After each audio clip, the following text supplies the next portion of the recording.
show tomorrow, but there is a short video on the PowerPoint as well. Because someone in India sent me a PDF of a book and via telegraph. a telegram, and they said they would put it on a flash drive and come back the next day. Cause I don't know how to get it off of Telegram and onto my computer, cause it's a big file and so I'm still, if there was anyone who you don't use the app Telegram, do you? No. Well, no, I mean, eventually. Old people.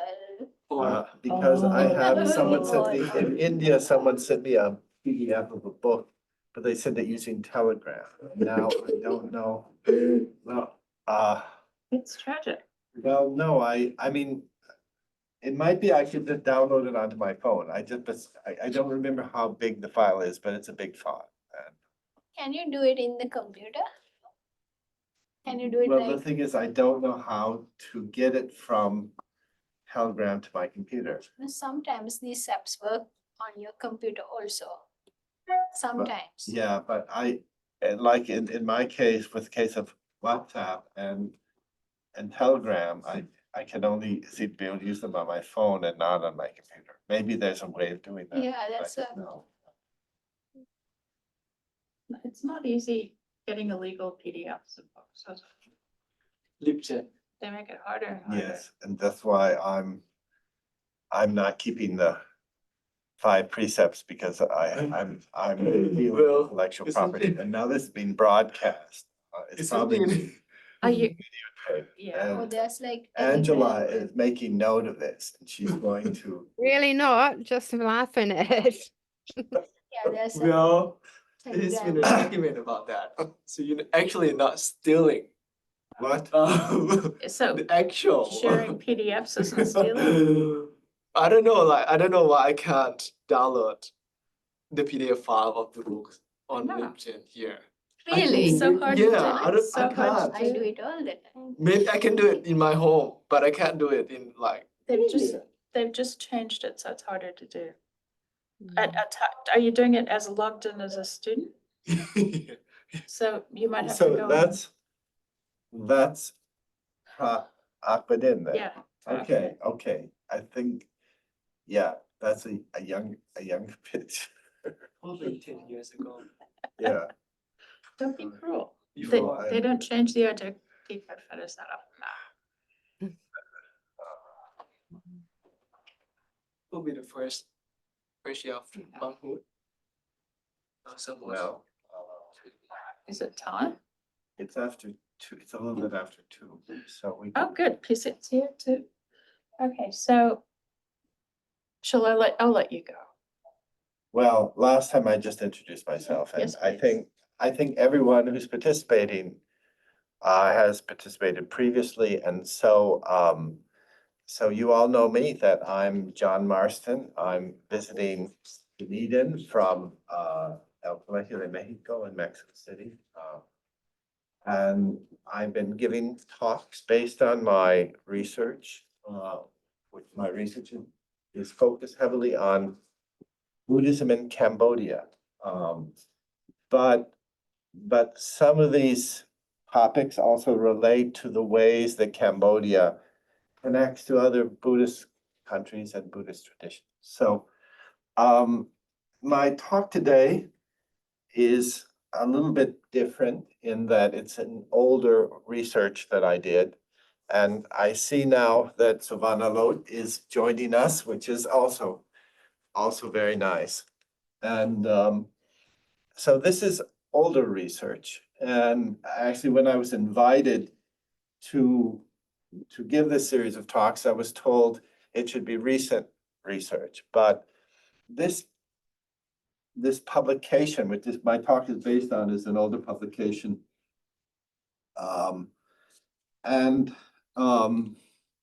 I often say it's of the things I've written about Buddhism in Cambodia, it perhaps is the one that seems most significant to me. And it seems significant in that not just for Cambodia, although it's very focused on the details of Cambodian Buddhism, but in the history of Buddhism, there are not that many times when a Buddhist lineage, a monastic lineage, has been interrupted and started again.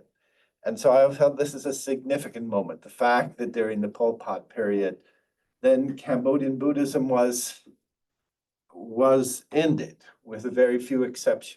And then at a certain moment following the Pol Pot period, there was this moment in which Buddhism was reestablished. And so what was the process of that? And so there are standard versions of what happened, but my research was looking on the ground and trying to get a more complex and a more nuanced version of what actually happened.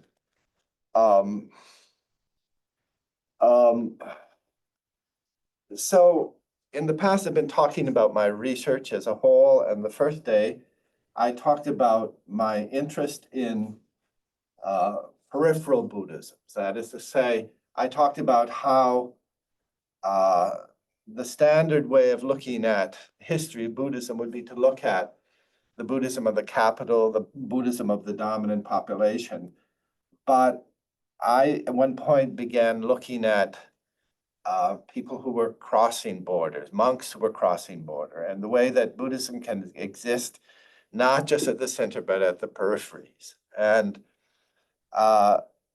this earlier research is not about people at the peripheries, but it takes a topic which has primarily been written about from the point of view of the center of Phnom Penh, of the most powerful monks supported by the government, and tries to look at it, at what was happening at the grassroots among that makes our vision of what happened more complicated.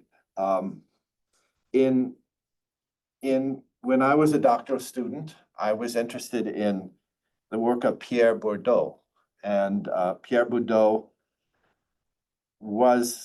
gave a lot of emphasis how conceptual categories were negotiated, and the word negotiated has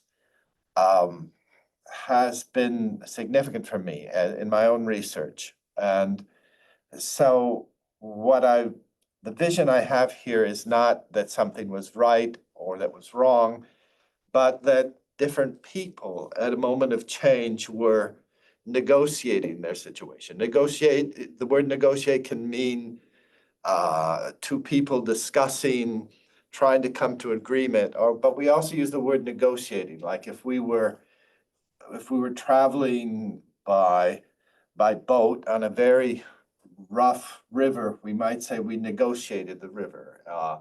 And so what I wanted to convey here is this idea of Cambodian Buddhism or Cambodian Buddhists negotiating their path at a time of change.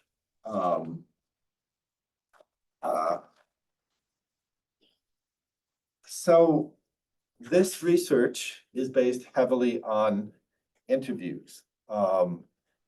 As you'll see, there is at least one key text, which is,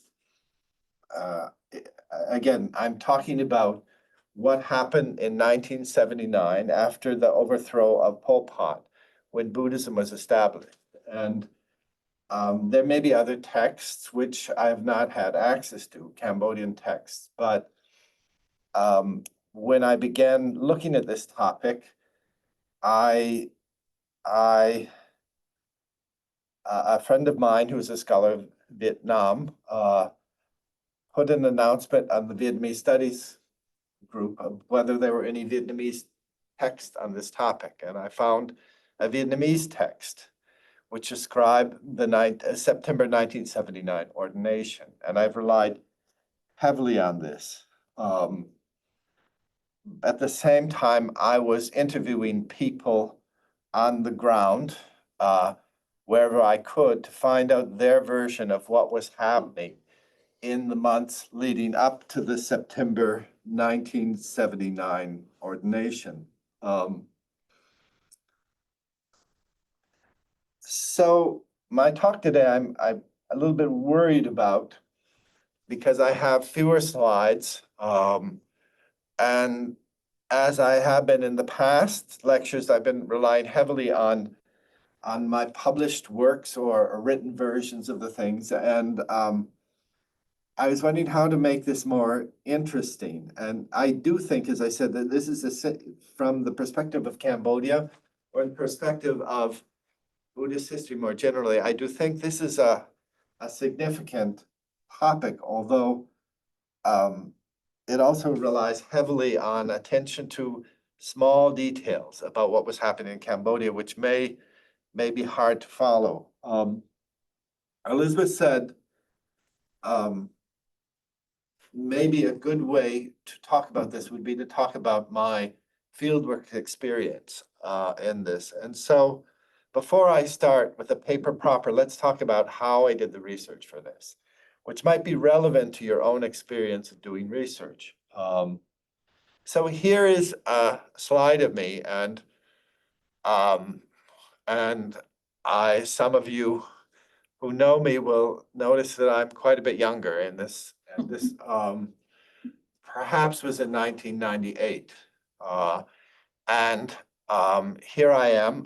I was just starting a doctoral program at University of Washington, and the man on my right is Dr. Charles Kais, who is my doctoral supervisor. And on the left are two of the most important Cambodian monks at that time, who at that time they did not have the titles Samdat in Cambodia, but the two monks are what is now Samdat Thepphung, who's at the present time the highest ranking monk in Cambodia. He was at that time too, and and farthest to the left is the monk Sum, who also later had the title Samdak. And they were perhaps the number one and number two monks in Cambodia at that time. And so I felt and this was at a time when there was no diplomatic relations between Cambodia and the United States. And there was a group called U.S. Indochina Reconciliation Project, which I had some connection to because this organization was trying to encourage scholars from the United States to go to the countries of Vietnam, Laos, and Cambodia in order that there could be a process of reconciliation, that there could be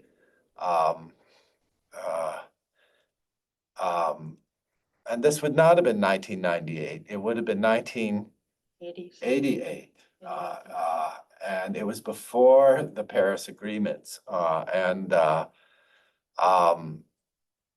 So this was in the late 1980s. So when I had just started grad school. And so this organization began by bringing what they thought were non-controversial Cambodian figures to the United States as a way that dialogue could be opened up. The first person they brought was the head of the Cambodian Red Cross, and then they brought these two high-ranking monks to the United States, and they went to various cities in the United States, and they met Cambodians. They went to the Cambodian monks, the Cambodian temples in the United States. And my professor asked about something that at that point I never would have thought to ask about. And he asked about this process of reestablishing the Cambodian monkhood and how exactly it had taken place. What was the ritual? What was the process involved? And he had I can't remember the details. He had been in Cambodia at around the time this was taking place. And so this was not a topic that I was pursuing at all in my research at that time. The next step in my research on this topic was when I had a research assistant whose name is Prat Sonara. At that time, he was a student at the School of Archaeology, and through him, I got to know his father, who was in Cambodia we call them Acha, which is related to the word Achan in Thai, and as it's used in Cambodian Buddhism, it's a lay specialist who works with the monks and helps perform rituals in the temple. And he was an Acha at Wat Unalam, which as we saw last time, is one of the most important temples in Cambodia. And he also had a bookstore. He's no longer living. And then for some reason, he began talking to me about this ceremony in September 1979. And I took elaborate notes, and it didn't seem related to my research at that time. But I had these notes, and he had been at the very beginning of the post-Pol Pot period. He had already had this role as a cha in the temple there, and so I had these sets of notes about, and I never used it for my research. And then my own research over the years was in Srok Batie in Kampong Cham province. And there I had my own reasons for going to this area. I was interested in, as we said last time, there are Boran traditions and there's the Reformed and non-Reformed traditions. I went there looking to learn more about the non-Reformed traditions. And there was a temple there called Wat Prehmia. It has another name as well. And for some reason, the people in that area said, when you are in this area, you have to go and pay respect to this monk, the abbot of this temple. And so the truth is, I was never completely comfortable with this monk, but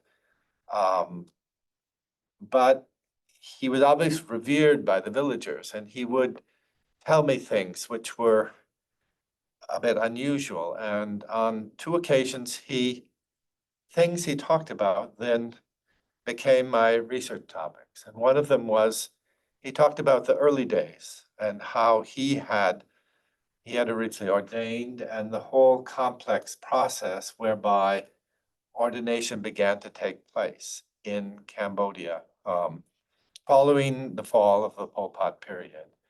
And the picture that began to emerge was something more complicated than I'd originally thought. And that's what I began to try to document in this research. So eventually, as I said, I'm interested in this September ordination, but I became interested in what took place before the September ordination. And I began to learn about, well, some of the more important precepts. And the most famous one was someone named Nul Mani, who, when I began my research, was still alive. And so I was able to interview him in Phnom Penh. And we'll talk about him. And I learned about another person who at that time was in Takeo province, who, this is an odd story because I met a monk who told me I could never use his name, and I'll try to describe him in such a way that you don't know who he is. But he said that he had ordained early following the Pol Pot period, but the authorities had wanted him to, this was before the September 1979 ordination, the authorities wanted him to defrock and reordain in the new lineage that was set up in September 1979, and he refused to do that. And this is why he didn't want anyone to know that he had refused to do that, but he had he had believed that his first ordination was valid, and he was unwilling to abandon that and reordain in the the official state monastic lineage. This was a fairly prominent monk who, as I said, told me never to say publicly that he had done this. And but through him, I learned about this person who was performing ordinations in Takeo province. And I went to Takeo province. I met people who had known him, and eventually I was able to meet him in Sihanoukville, another city in Cambodia. And as I'll say here, I met a couple other people, and the two things I've just mentioned were clearly confirmed by many people. But the thing about oral research is that interviews are, you can never know whether you can trust people's memories or not. So I met another monk in the United States, in Rochester, Minnesota. His name is Venerable Chan Un, and he claimed to have ordained early in 1979, where monks crossed the border from Vietnam, Kampuchea Krom monks. Kampuchea Krom means the ethnic Khmer in Vietnam. And he had performed this, been ordained in a ceremony in Mae Mot, which is on the border with Vietnam. And I did travel to Mae Mot. I tried to find out, and I found no confirmation of this ordination ceremony. But at least I had this story. Then in the area around Premier, Wat Premier, I found other stories of people who had ordained. One story was an old man who was still living there, and I assume by now he has died. Quite an old man who claimed to have been a Dhammachai monk. As you know, there are the two orders, as in Thailand and Laos, there are the two orders, the Mahanikai and the Dhammachai. And he claimed to have gone with he claimed to have, there was a monk there in Kampong Cham province who had never left the monkhood. This was one of the odd things about the situation in Cambodia, because the general story about the Pol Pot in Cambodia is that all monks were forced to leave the monkhood. And in general, this is true, but in odd corners. They were usually older men, and the Khmer Rouge just decided, let them keep on their robes. There were just a handful of older monks who, for some reason, the Khmer Rouge allowed to never leave the monkhood. And then there, as we'll see, there were other monks who were asked to leave the monkhood, but claimed to have, like Nilmani, who claimed to have maintained Buddhist discipline even though they were no longer wearing their robes. And so we have a rather more complicated situation than we might find. I have this, most of my PowerPoints which I'm giving you are older PowerPoints that I've used earlier. And I found, actually, I didn't find much in the way of PowerPoints on this topic. I found this one, which seems to be quite old, and it perhaps doesn't correspond exactly to what, to my article, which I had you read. And one thing that I found in this PowerPoint, which unfortunately I don't have in my article, and I can't totally confirm the details, is that one thing I did research on was ordinations that took place in the border camps. And I think I have pictures here. And so we're getting into, this is not 1979. We're getting into the mid-80s when there were populations of refugees on the border. And there were refugee camps for Cambodians who were claiming that they were claiming that Buddhism in Cambodia, in Phnom Penh, under the Phnom Penh government was not legitimate. At that time, there were severe restrictions on Cambodian Buddhism.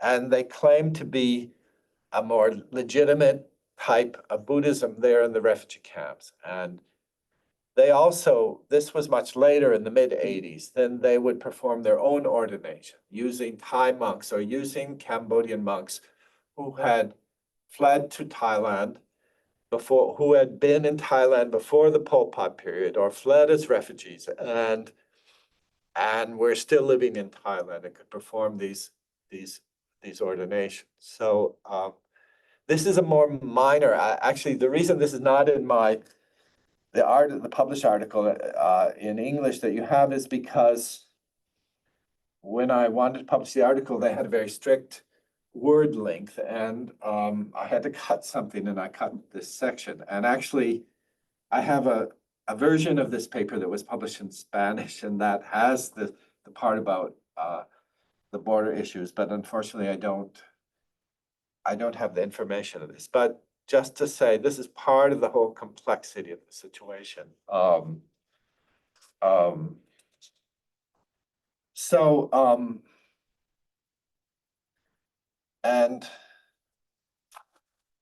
And just to, before I start my paper proper, I'll try to relate this a bit to the papers we've been giving. Well, one of them is that ordination, of course, relates to simas, and that because simas take place, that ordinations should take place within a sima. And so as Elizabeth was saying, and by the way, I'm not challenging the legitimacy of the monastic lineage in Cambodia, although I realize the things I'm going to talk about are a little controversial. And personally, I believe that once the state has recognized a monastic lineage, you need to recognize it as such. I'm realistic. I'm not going to say if some little detail from the Vinaya is not followed, everything is invalid. That's not my purpose, although there are subtle things going on in terms of the relation to the Vinaya that could be used to question, to make things more complicated for people. And which is one reason I've been rather careful about presenting this material in Cambodia. And so now that I have 3 Cambodian monks listening to my talk, I'm wondering what their response will be. But my idea is not to challenge the current situation, but to show that historically, what took place was a bit more complicated than has sometimes been recognized. So, in terms, I keep thinking about now in the talk about Dharmavara from the first time, and then at the second talk about simas, I showed you that that little sign of a sima hall at Dharmavara's temple in New Delhi, and it said that this sima hall was donated, was paid for by U Nu, the Prime Minister of Burma in 1955, and so I've been thinking about what did that mean, and it meant that in India, Buddhism was less well established, and the Burmese, in setting up this Sima Hall, were hoping to have more ordination of Indian monks within India. So in the case of Dharmavara, well, we know he ordained at least a few Indian monks, but I don't think that became a major point for ordination of Indian monks. We know he ordained, for example, a British monk there who lived at his temple for several years. When I asked a British woman who'd lived at Dharmavara's temple for many years, I said about ordination, she said, well, in the case of the Cambodian, what you had was Cambodians leaving the monkhood, which also involves a ceremony. I don't know if the ceremony for leaving the monkhood has to be performed in a sema. No, I don't think so. yeah, but this long as I- relates to some of the things we're talking about. And Dharmavara actually, when he went to the United States, he did perform ordinations. I don't know if they were bhikkhu ordinations or novice ordinations. And in the early years of, say, in the 1980s, in the United States, some of the monks, the older Cambodian men who became monks in the Cambodian temples in the United States did ordain with Dharmavara in the United States. But under what circumstances, I don't know. And whether those ordinations were legitimate, I don't know. And unlike the ordinations we're talking about today, probably it never represented an ordination lineage. The same we can say about the ordinations in the refugee camp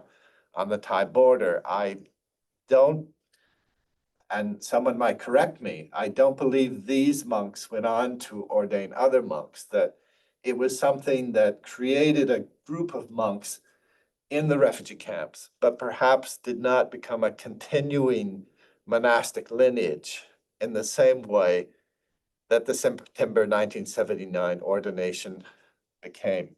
So all of this, I'm sort of getting ahead of myself, but to get you in something of the idea of how this fits into a larger picture.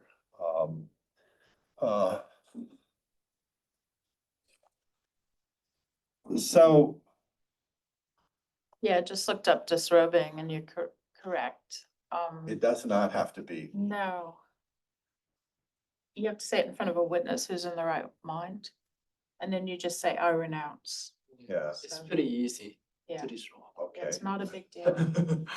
You don't Getting, have to go- getting ordained is a big deal. Even getting though you don't have a disrobing monk, is you not. can just disrobe in front of the Buddha. The Buddha image. image. Yeah, yeah, That's all. okay. But not a big deal. it often is performed in a more elaborate ritual as well. Yeah, sure. Yeah.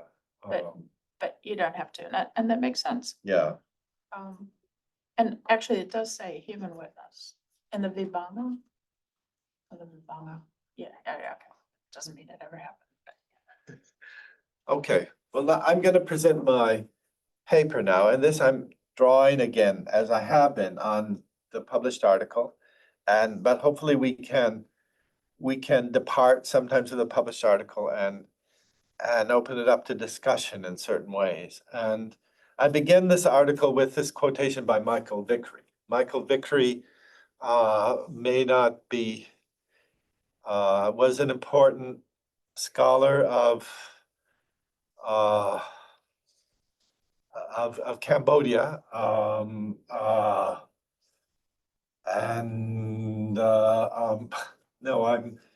he wrote about contemporary Cambodia. His original research was more on ancient Cambodia. He was an important scholar, but also very political in ways that were controversial. But he had a book about the People's Republic of Kampuchea, the government of Kampuchea during the 1980s.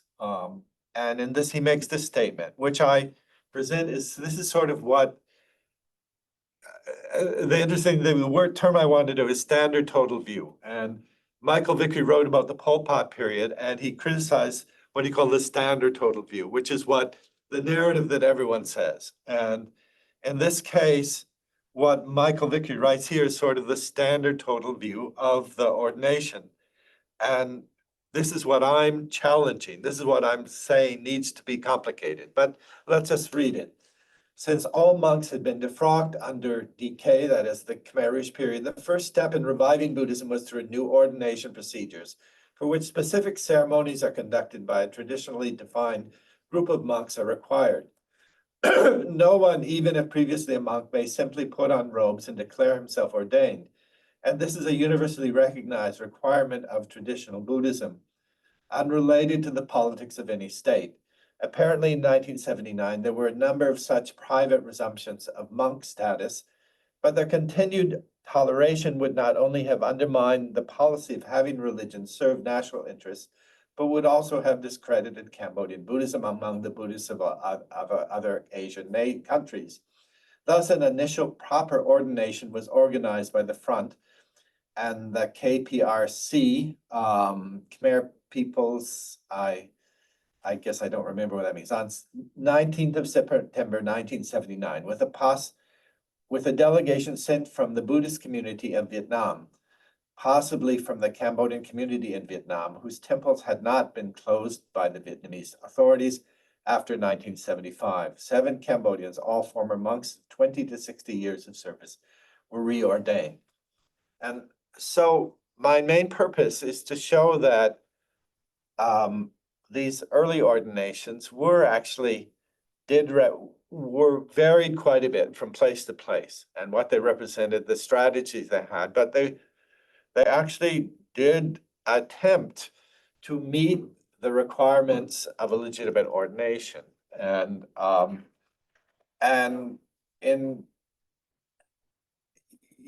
should be recognized for what they were. In any case, the situation was more nuanced than you would think from this description. So you're accusing Michael Vickery of having a standard A test standard TV, total view. which he would have presented. Well, But I think you're right, but yeah, he would have he was a very contentious person, he argued until the day yes, he died. he was about a very, anything and everything. I mean, there's no way we can, Express how Express, difficult he was. but those of us who had contact with Michael Vickery have, there are a lot of stories about him, and which goes beyond the Bounds of decent conversation. yes, among other things. Right here, I see this ceremony as in continuum with the series of more grassroots ordinations that preceded it. The quote, irregular ordinations that occurred prior to this key September 1970 ordination have typically been presented in the literature as self-ordinations.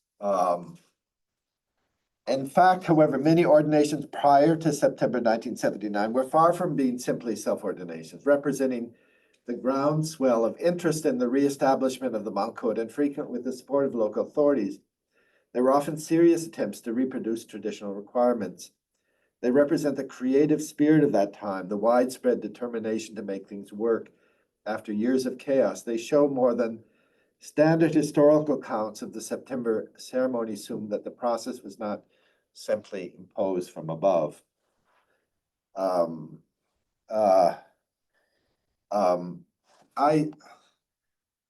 probably should have eliminated the slide. In the slide, which obviously represents a presentation from long ago, I quote Weber, and I see that this did not make it into the published article. And this represents my attempts to put this work into some sort of framework. And Weber, writing about religion, says that sociology is a science concerning itself with the interpretive understanding of social action and thereby with a causal explanation of its course and consequences. We shall speak of action insofar as the acting individual attaches a subjective meaning to his behavior, be it overt or covered, omission or acquiescence. Action is social insofar as its subjective meaning takes account of the behavior of others and is thereby oriented in its course. Well, this may take us too far afield from the topic here in the actual published paper. I talk about rites of passage,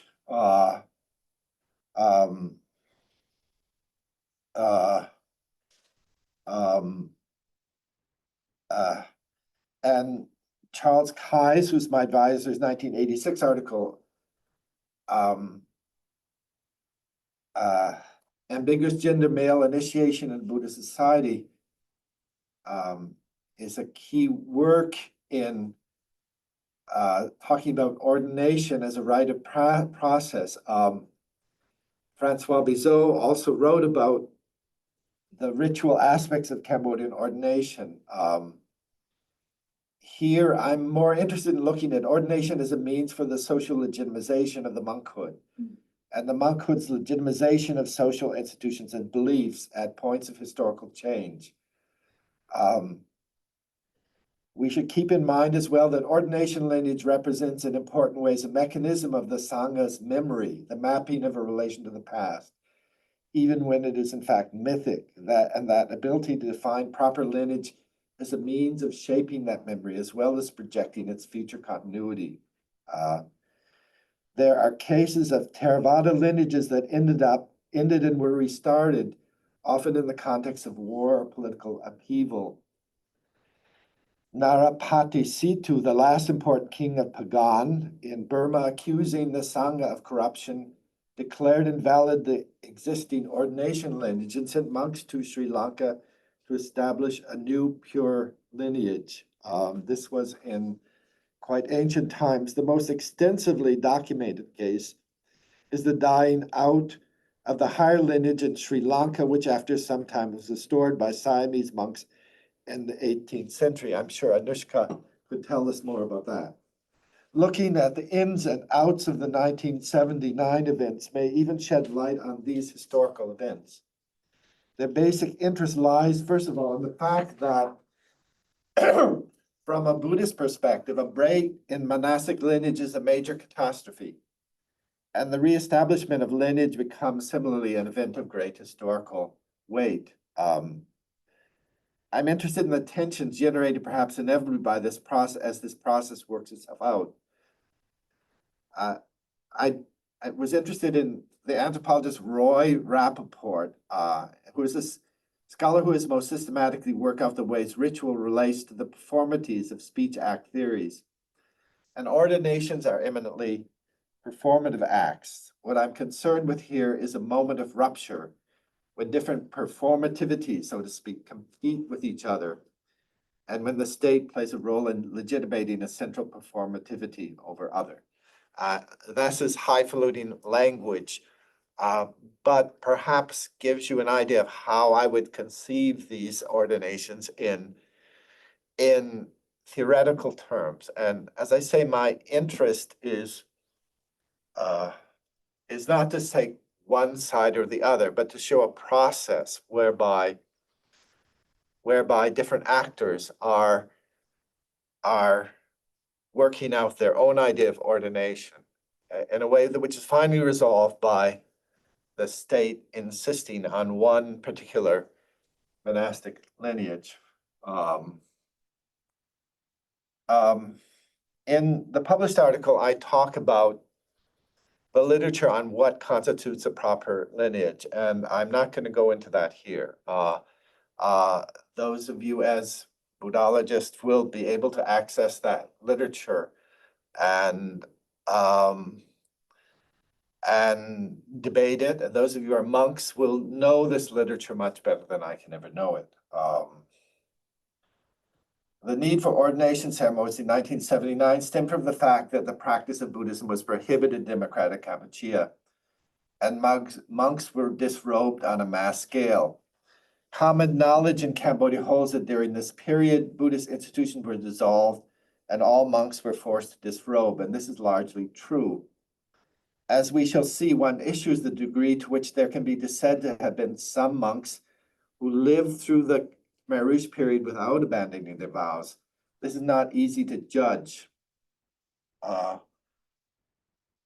Ian Harris describes the process that unfolded after the April 1975 Khmer Rouge victory, in which the highest ranking monks were the first to be purged. Soon afterwards, those who resided in the unliberated zones were forced to disrobe. Finally, in the last 3 months of 1975, following the rainy season, the remaining monks from liberated zones were asked to leave their orders. Harris gives a range of figures for the numbers of men who remained monks at the end of the period, from 100, which would have included those who fled to neighboring countries, to a number given by the Minister of Religion of 12. The issue is complicated by the fact that different monks may have kept their vows to varying degrees. And by the way, I should mention that when people write about the Pol Pot period, there's a narrative says that all all monks were killed during the Pol Pot period, and that's not true. Although the most prominent monks, including probably all, as I said in an earlier lecture, probably all the Cambodian monks who had studied in India, for example, if they were still living in Cambodia at the time of the Pol Pot period, probably all of them died.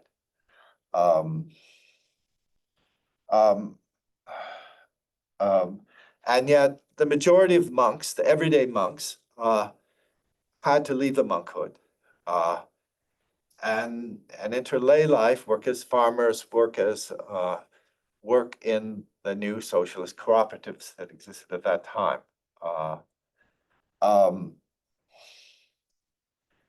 And as I said, a very small number of older men in obscure pockets of the country somehow were, by some miracle, managed to stay monks during the Pol Pot period. I studied 4 sites where early ordinations took place.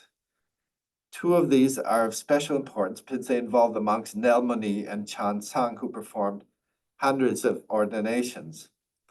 And these are the cases where I have the most documentation. However, 2 other reports of ordination, each one based on a single interview, seem significant for describing the trajectory of what happened. An early ordination near the border of Vietnam in eastern Kampong Cham, and a Dhammachai ordination in Takeo. The information I have about all of these early ordinations comes almost exclusively from interviews, and I recognize that such accounts are subject to the distortions of memory. Where I've been able to interview more than one person involved, I found contradictions. However, enough consistencies remain that I feel confident that I have a sense of a larger picture. I would also stress that the information I have comes from a limited number of Cambodian provinces, and a more systematic interviews throughout the country might reveal other trends. Although I feel like this isn't a limitation of this study, that it's now been several years since this was published, and in the article as a whole, which we may not be able to cover all of today, the ordinations I'm talking about here, most of my research was in Kampong Cham province and Takeo province. I interviewed people in Kampong Thom province, where there was only a few novice ordinations. Novice ordinations are much easier to legitimate with a single monk. And then there's a book by Ian Harris, who's another important scholar of Cambodian Buddhism, who makes a reference to ordinations that took place in Battambang. Although when I went to the temple to try to learn about these ordinations in Battambang, it did not seem to support there being that pattern there. So there are other parts of Cambodia where I don't know if anyone has ever done research, but my impression is that the places where I did my research are in fact the place where there was the most intense activity of this kind.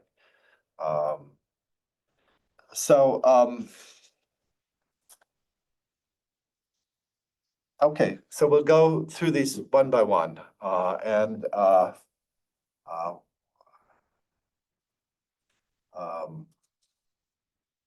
Well,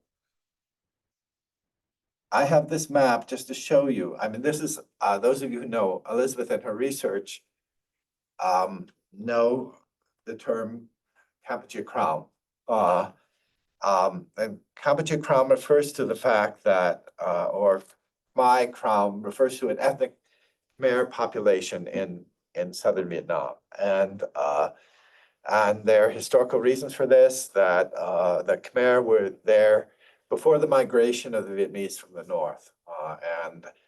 Although now it's politically and socially dominated by ethnic Vietnamese population, there's still a Khmer, an ethnic Cambodian presence in southern Vietnam. And there's also And the ethnic Khmer in southern Vietnam, we call Mai Kraum, practiced Theravada Buddhism just as in Cambodia, with some variants. And there's also a Theravada tradition among ethnic Vietnamese as well, which comes to be a factor in our whole discussion. So this is relevant because although under Pol Pot there were no that Buddhism was basically eliminated in Cambodia, then there were Khmer monks in Vietnam who continued the tradition.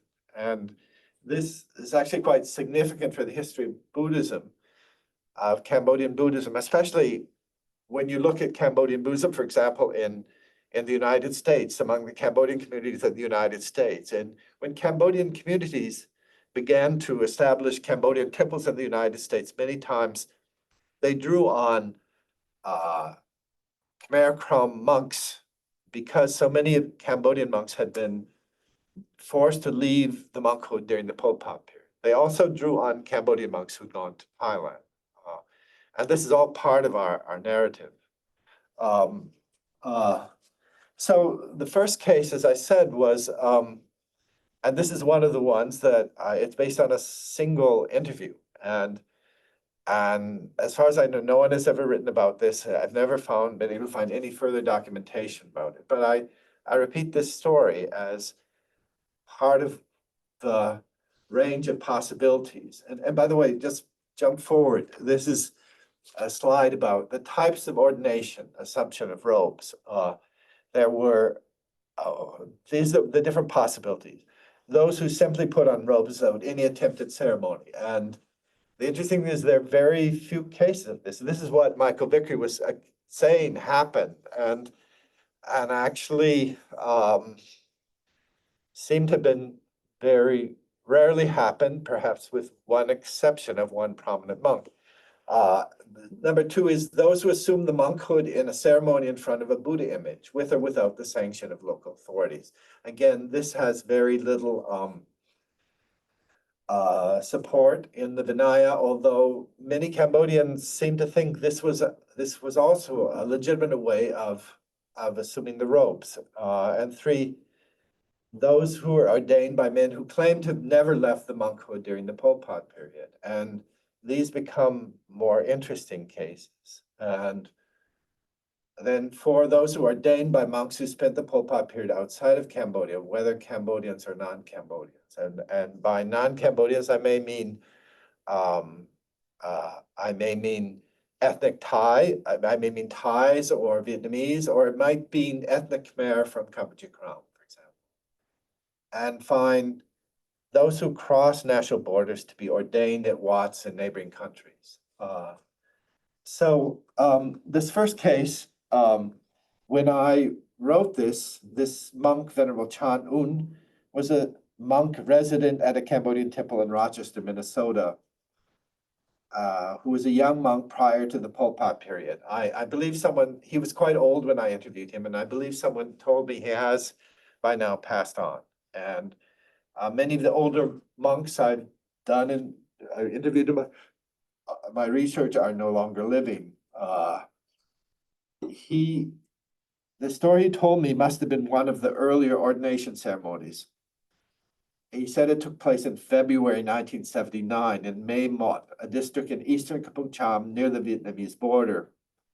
Mae Mot was one of the places where Vietnamese troops, together with those of the new Cambodian Front, entered Cambodia at the time that the Khmer Rouge was overthrown. His story is interesting both because it is early and because it gives a sense of the way in the first flush of the new era, authorities encouraged reordinations and people responded enthusiastically. He said at the time the front entered Cambodia, tracts were scattered from the air giving the people specific directives. They told them to return to their home villages. They also said monks should reordain and traditional Buddhist customs be reestablished. A front official likewise encouraged him to reordain, and he learned of arrangements to have a ceremony in Mae Mot.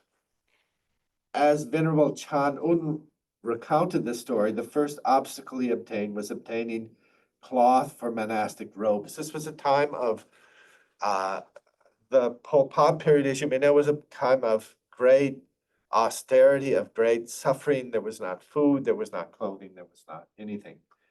And simply obtaining cloth for the robes was difficult. Before going to be ordained, he went to his home region in Privang province. There the people knew he had been a monk. And when they learned he needed the cloth, they were willing to exchange rice to obtain it.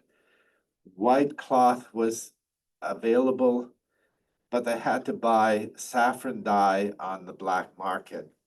Venerable Chan On said his preceptor was a Cambodian monk named Da Nep, who had fled to Vietnam as a refugee. He said the rituals performed by 22 monks that came from Vietnam. Only Da Nep was actually a refugee from Cambodia. The others were from Vietnam. On that occasion, only Chan Ung and 2 other monks ordained, although he knows that over time, Da Nep ordained many others. The ordination, he maintains, had the approval of the front, that is to say, the authorities of the new regime. Even to the extent they organized military forces to guard the ceremony from possible disruption. Following this, he returned to Privang, although he was later under pressure to disrobe and reordain in the officially approved lineage, he never did so. So this story, and again, have not been able to find any other evidence supporting this story. And normally as researchers, we like to have at least 2 sources. But it does seem to show the early importance of ordination to the front, that these, the authorities of the new government did want ordination to take place. And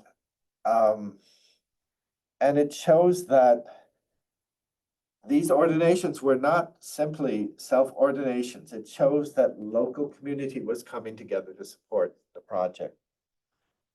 And okay, case number 2 is Nel Mani, who was at a wat on the outskirts of Phnom Penh called Wat Son Som Kasol.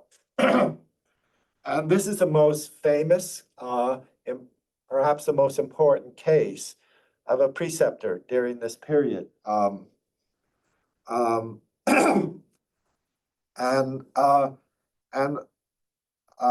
He was born in Kampong Thom province, and he studied Pali in Kampong Cham in the Central Pali School in Phnom Penh during the last years of the colonial period, meaning he was probably one of the better educated monks of his generation. The thing about Nel Mani, he was he had some respectability as a monk.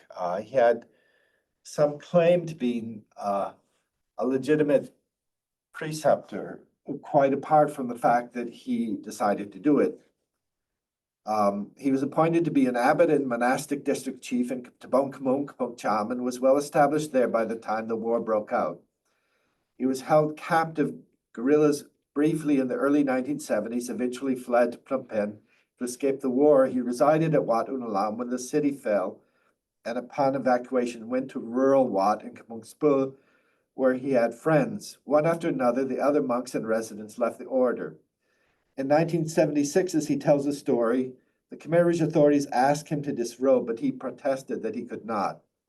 Villagers warned him that this might result in being killed, but he persisted. A week later, authorities told him that he did not have to stop living like a monk, but they wanted him to dress as they did. He weighed in his mind the rules of Vinaya and concluded that he could reconcile to himself changing his clothes without changing his behavior. During the rest of the period, he was never asked to do heavy labor, and he maintains was able to follow the lifestyle of a monk. He kept his monastic robes in a bundle that was already always on his person. This was the version he told to me. He was also interviewed by another scholar, Ian Harris, who in his book, he says that Nel Mani did leave the monkhood. So there's this ambiguity, but he told me that what he told me was that he kept his robes hidden in his clothes, and he maintained the monastic discipline during this period. Immediately after the fall of the Khmer Rouge, he made his way back to the area of Phnom Penh. In the early days, there were restrictions on entering the city, and large numbers of people returning from the countryside clustered in areas just outside the city's boundaries. He gravitated to Wat Sansam Kasol, which is just outside the dike road that circles the city.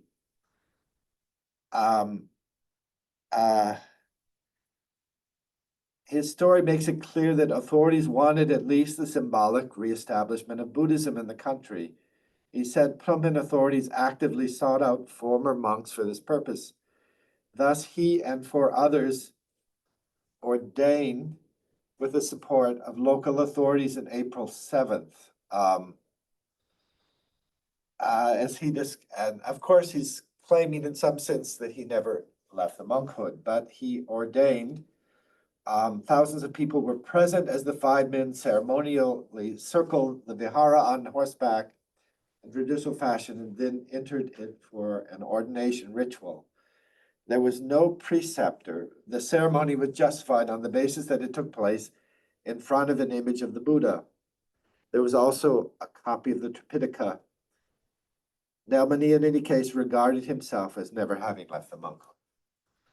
Within 2 weeks, men began arriving from around Cambodia for further ordinations, and then Nelmani at this time began to assume the role of preceptor. These ordinations did not have as much support from the authorities as the first ceremony did. The authorities would have liked to stop with 5 monks, he said, once they had enough to show the foreigners. Thus, the process originally started with the approval of authorities began taking on a life of its own. He describes what must have been a negotiation with authorities and claims a sort of success in the fact that they let monks who were over 50 years old ordain. This became the policy in the 80s that monks, who were older monks, were allowed to ordain. In fact, a few men under 50 did ordain at this time, including 3 from Chung Prai district, who at the time I was doing my interviews were prominent monks. Wat had begun opening up around Cambodia, and more men began to arrive at Wat Sansam Kasol to be ordained. A commune chief who brought a group to be ordained said that Nelmani was at that time being called a patriarch. It was thus construed like the later September ordination as a national project. Nelmani claimed that he ordained some thousands of monks at this time actually seems credible to me, because, given what other people have told me. If it's exaggerated, even a fraction of this number would be significant. 2 of what are now the highest ranking monks in Cambodia, Samdat Nunyat, who is still alive, who's like the number 2 ranking monk in Cambodia now, and Samdat Loh Lai, who is no longer living, were resident at Wat Sansam Kasol and ordained in the ceremony with Nelmani. According to Nelmani, the robes were provided by the Phnom Penh Party Secretary, Van Sen, and the Minister of Commerce, Tan Saren, which indicates there was a degree of state support. Nelmani had sufficient recognition that he was called on to authenticate a document signed by 39 monks that was submitted as evidence in August 1979 trial in absentia of Pol Pot and Ieng Sary. The text indicates that there were 68 monks resident at Wat Sansam Kasol. Samdat Loh Lai, who I interviewed before he died, was one of those who arrived at Wat Sansam Kasol in the period after Nelmani's initial return to the Sangha. He describes Wat Sansam Kasol as a sort of wilderness at that time. None of the buildings were intact. He was a highly educated monk before the Pol Pot period and forced to disrobe in 1975 and spent the Khmer Rouge period in the Srai Santor district of Phnom Cham. After the fall of the Khmer Rouge, he returned to Phnom Penh which he said was a fearful place. He stayed for a while at the home of a former student. He'd wanted to go to his previous temple, Wat Muhammad tribe, but found it desolate. He learned that there were monks at Wat Sampkasol and went there. During this period, he said there might have been 30, 40, or 80 ordinations taking place per day. He himself ordained in a ceremony in which 80 people participated. Most of these monks returned to their home districts after ordination. He said there were only 30 monks permanently resident at Wat Sampkasol. He slept on the ground in a sort of dugout place under one of the walls of the broken down Vihara. Eventually, he ordained in the lineage established in the September ceremony and now accepts it. But he indicated his sense of the importance of the time at Wat Sampkasol.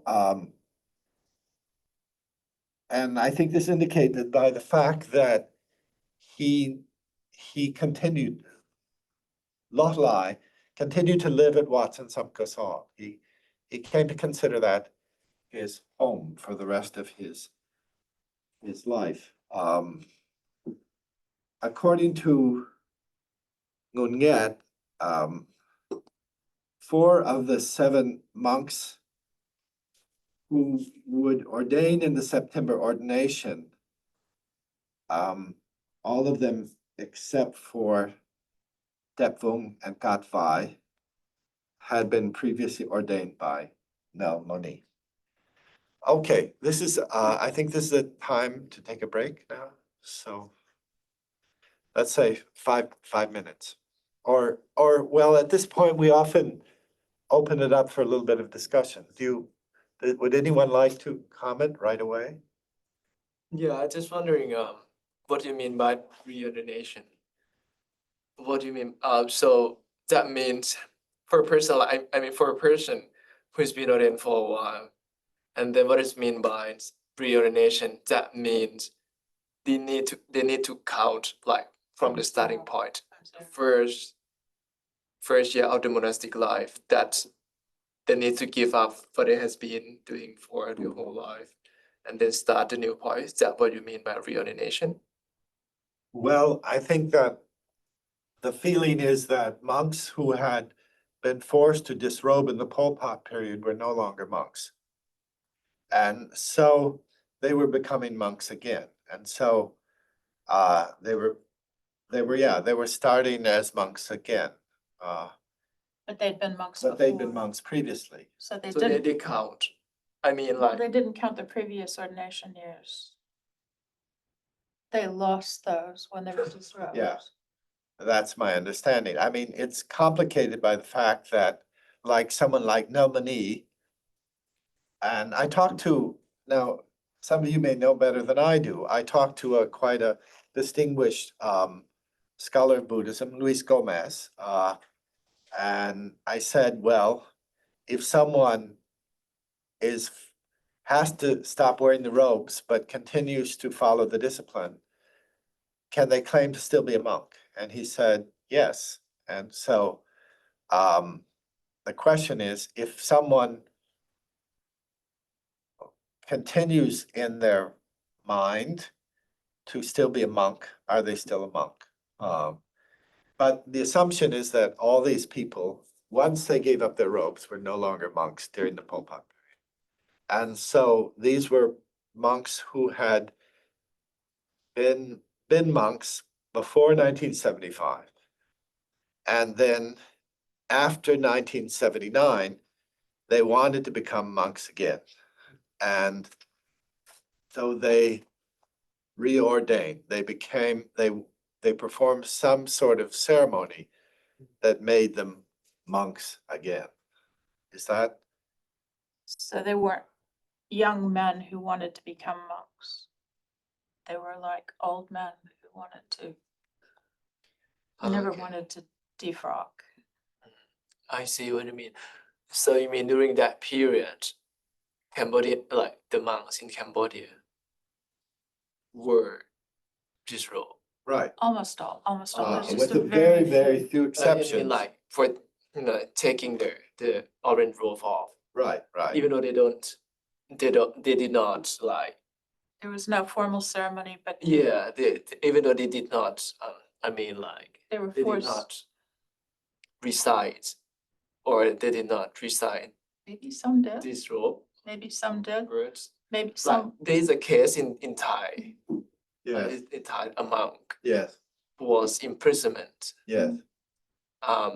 So basically, people, he was blamed, or he was taken to the jail, Yes, and then like that monk did not, even though he was like the robe was taken out, he wearing the white, and he was still a monk because he Yeah. did not recite the word to, he that didn't was give up. he believed he was still a monk, Yeah, yeah. yeah. And there are cases like that in Cambodia. There's a case like that right now in Cambodia, which I don't know if I should get into now.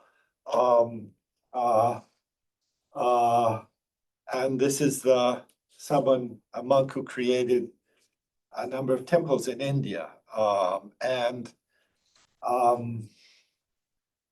The authorities accused him of certain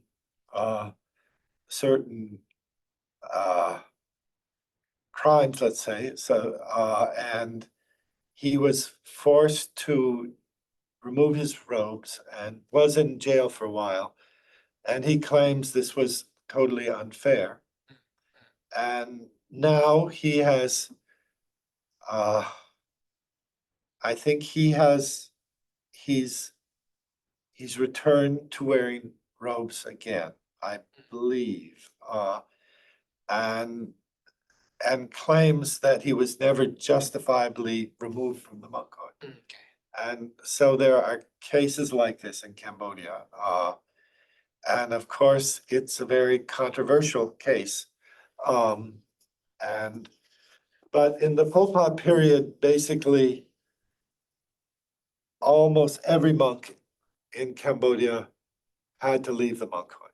There might have been, one thing I just read, that some people say there might have been 12 monks who who somehow managed to stay monks in the boundaries of the country. Others had fled the country, and so they remained monks because they were no longer in Cambodia. But But lay people weren't allowed to bring them food, Okay. and then they were forced to work in the fields, which breaks the veneer rules. Yeah, I And some mean, were forced into the military, and I some were mean, forced to marry. some were forced to marry. And although, In mass, some they of- had these mass uh, marriages. so, I mean, many of these were young men who might have left the monkhood eventually anyway. So the most famous monks were killed. Okay. Like the Sangarajas. as I said, the Sangarajas, the monks with titles, Supreme were Court, yeah. were killed. And probably what I tried to find about because my research about the monks who studied in India, did any of them actually manage to live through the Pol Pot period and were still alive at the end of the Pol Pot period? And I have not found any evidence that any of them survived. I mean, most of them, we don't know what happened. There's no record. I found record of one of them who was in this notorious torture center. But most of them, we don't know what happened, but they were not alive as far as I know, at the end of the Pol Pot period. So some of the most important monks were simply killed, but most monks simply were told you had to stop being monks. You have to go work on the work camps, yeah. Basically, This when happened in China as well, right? Yeah, it happened in China. Japan too. Japan, Tibet. yeah. Tibet, yeah. Because I mean, of they, political. So what do you mean by the Pol Pot period? Does it mean like during the Khmer rule. Yeah, the Khmer Rouge period, from 1975 to 1979. It's a period of 3.5 years, 3 years and a certain amount of days, and which was this radical period there are very different kinds of communism, and this was a particularly radical communalistic type of communism, which had its own strange character and was very disruptive to Cambodia. It sort of destroyed Cambodia at the Yeah. time. Yeah. I think we can discuss this later. So I got some more questions, but I think I can brought it after the class. I think you should take a break now. Okay, we'll take a break now. And so, but no, it's good to clarify these things early on if there's some basic questions about this. So, okay, well, let's take a break now. So.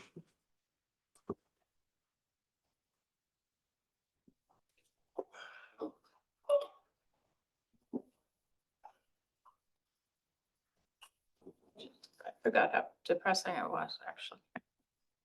The Pol Pot period? No, this whole ordination issue. Yeah. And I was sort of thinking, oh, this is really interesting, and then I went, actually, it's really depressing. So it gives you some insight on what happened in, for example, in Sri Lanka when Sangha died out the first time, because it was a Tamil invasions, and everybody just gave up, and you just sort of get this, it must have been terrible, miserable. I know a bit about 18th century because there was That was the only, second time. Huh? yeah, the first time it was, I can't remember. No, but it was terrible. Because, monasteries were destroyed and people couldn't donate food and, social structure broke down. Like, Buddhism depends on social structure. Huh? Buddhism depends on the social structures being intact. Yeah, it's like they're very Ladies. interdependent. Yeah, ladies to cook food and The village, temple and lake, pagoda, that kind like of people stuff. to help raise money. But these new groups I'm studying, they're saying that Sangha includes both laity and monks. So, Yeah, it does in a way. There's Yeah. the four Sangha, the yeah, Upasika, Upashaka, yeah, Bhikkhu, Seminary. yeah. So they're not giving much attention to ordination, saying that it doesn't matter what you're wearing or. Do they have a Yeah. Buddhist creed? Like a statement of belief? Like, do you have to say I'm a Buddhist? Not really. Some of them are saying when you say I'm a Buddhist, that's where you are not a Buddhist. That's when, okay, well, okay, so- can't argue with. It's just Can't argue with that. interesting. Yeah, I kind of like some of these groups. yeah, no, I mean, some of these ideas are obvious, that Yeah. like, But it's very controversial when it comes to, when you're saying it in a very traditional way of Buddhist lineage and all. It's very controversial to say that, oh, when a Buddha is coming in front of you and if you can kill him, not literally, but not literally, but then you are a Buddhist. So when you can those, let go, totally let go. everything, yeah, so. Yeah. These are very controversial statements in Sri Lanka. so. Yeah, I'm sure. Mm. And I'm sure people have always thought about this.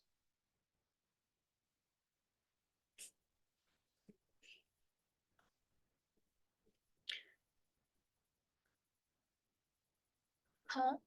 I'm just, my son says, he's just picked up Freya, so I can give you a ride home. And I'm going, no, we're still in the seminar. After the seminar, if you want to, I can look at that Telegram thing. I can install it in his computer maybe. He'll be so grateful. You know how it works? Are you young I think enough? I can figure it Young out. enough to- It's not like that you can just Google stuff and. Not young enough. No, it's like you've got to sign up and then you're gonna need a password. No, you can like, I think if he has it in the phone, you can have like this barcode scan or something. I I think so, we can try. That's exciting. I can try. He's been worrying about that for days. Cause he has this book by this guy called Ober. Yeah. Um.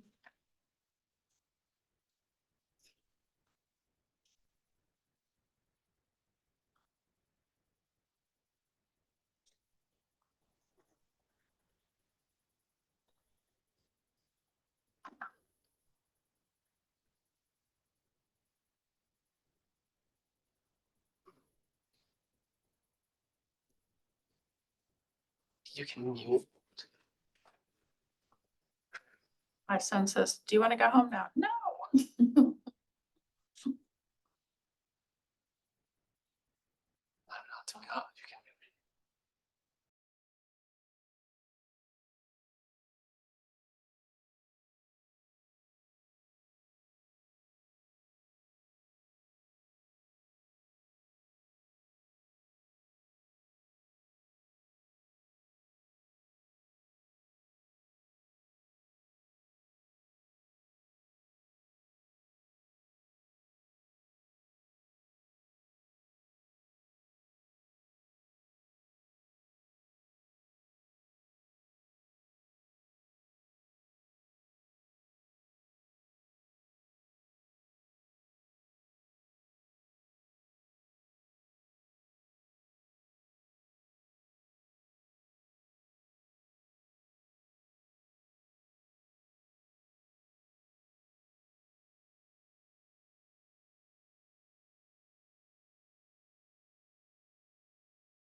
Oh, okay, thank you. You're, Tech guy.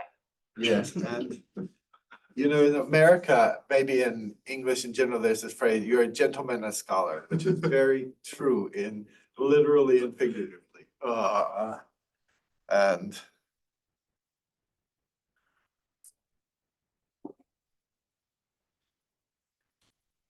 okay, so the next case, and again, I want to emphasize, I was able to interview Nelmani when he was still alive. And the next case, I was also able to hunt down this person, whose name was Chan Sang. And it was harder to, and this was the case, as I said, that I met a monk I'd known for quite some time. At one point confided in me. This was a monk who had been, well, who had first ordained in this period. And he told me that he had actually ordained with this figure Chan San, and he had never, the authorities would have liked him to defrock and reordain in the ordination lineage, but he had never done so. And so I hunted out this figure, Chan Sang. And whereas nobody has been written about by another major scholar, Ian Harris, I'm the only one who have written about Chan Sang. But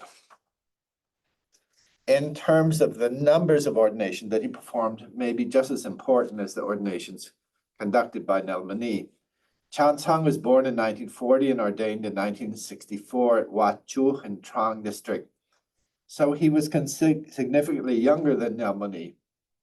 He was in his early 30s when the Khmer Rouge took control of the area where he lived. As a monk, he was moved to different Wat in Kampot province and was at Wat Sarai Sankum when, as he tells his story, he learned of a Khmer Rouge plan to make monks disrobe. Thus, sometime either in 1973 or 1974, he decided to flee. He left Cambodia for Vietnam. He left with a young layman named Rin, who was then only 17 years old, who had been living with him for several years as a sort of adopted son. Actually, when I hunted him down, I was able to meet Rin before I was able to meet him. They went to a large refugee camp near the border run by a Kampuchea Krom monk, Venerable Om San Nu. However, they soon moved on to Wat Ampel Swai in Swai Ton and An Giang in South Vietnam, where the abbot gave him a position of authority and he taught Khmer literacy. He spent 5 years at this Wat, a period which included the fall of the Saigon government. Eventually, Rin, the younger man, also ordained. At the time of the Khmer Rouge, I should turn off my phone.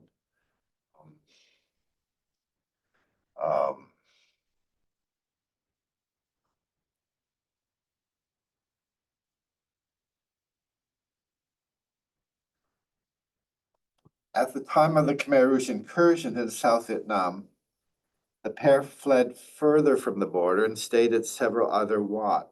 In late 1978, Chan Sung was advised of what was happening by Venerable Su Son Nu and so moved close to the border.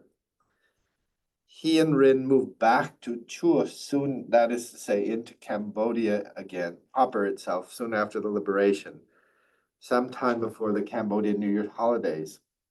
At first, they only performed novice ordinations, which the rules for performing a novice ordination are much looser.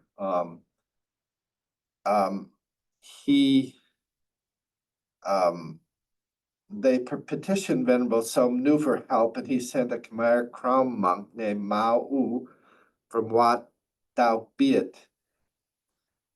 And this monk began helping them perform bhikkhu ordinations, but eventually returned to Vietnam with the understanding that Chan Song could continue as a preceptor himself. Rin recalls that the first bhikkhu ordination may have occurred in June of 1979. Rin and Kai, a Khmer Krom monk who was close to them, were the crew sought in the ceremonies. That is to say, they were the second in command, the right-hand man of the preceptors.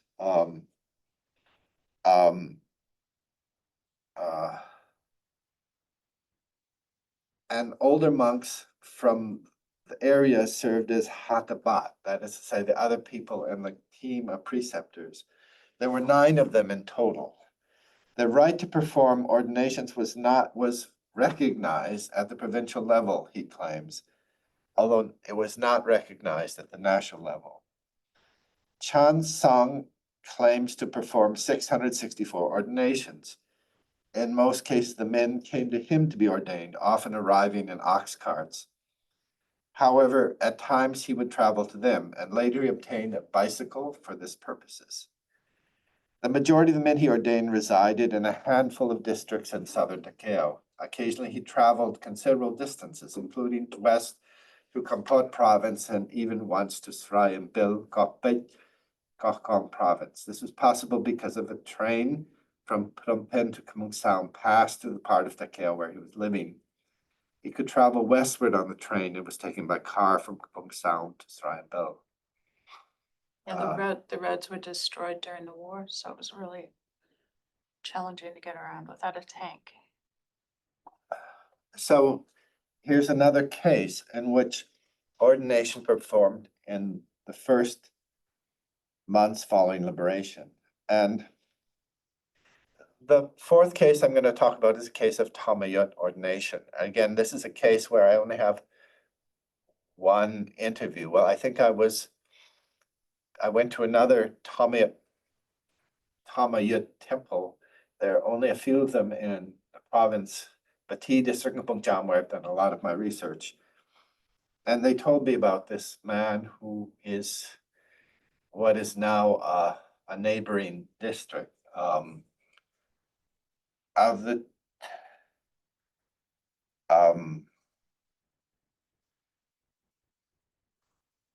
two orders have separate ordination lineages. While the ceremonial took place in Takeo province, it involves another monk from Pungcham who claimed he had never left the monkhood during the Pol Pot period. I recount this from the perspective of a small group of monks from Chung Krai district who traveled great distance by foot to participate in the ceremony. The story I've told is based on interviews with a single elderly monk who was one of those ordained, but the outline of events he recounts is well known, and the story is told at the 4 Dhammachai temples in what is formerly Chung Krai district. The monk's name is Khao Nin. At the time I interviewed him, he was 80 years old. And he'd been a novice for 4 years in his youth. Most of his adult life was spent as a rice farmer, but the suffering he experienced under the Khmer Rouge motivated him to ordain in 1979, even though he had a wife and children who were still living. His preceptor was another monk from the district who claimed never to have left the monkhood during the Khmer Rouge period, a man named Pine Sen. And Pine Sen is also written about by Ian Harris, although Ian Harris does not write about this ordination ceremony.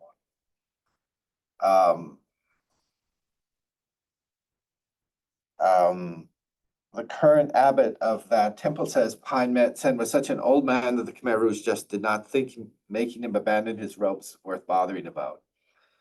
It was Pine Sen who arranged for a group of men to walk to Wat Salong and Takeo province near the Vietnamese border. It was a journey of well over 200 kilometers, and it took 2 weeks to get there and back. The ordination was performed by 5 monks with Pine Sen as a preceptor. The other 4 had ordained 2 months earlier than at the Khmer Dhammachai Wat in Vietnam. The monk who assumed the role of Kru Sot was Mahat Pen, a well-known Dhammachai monk who later resided for a time at Wat Unalam and eventually went to France. I'm remiss that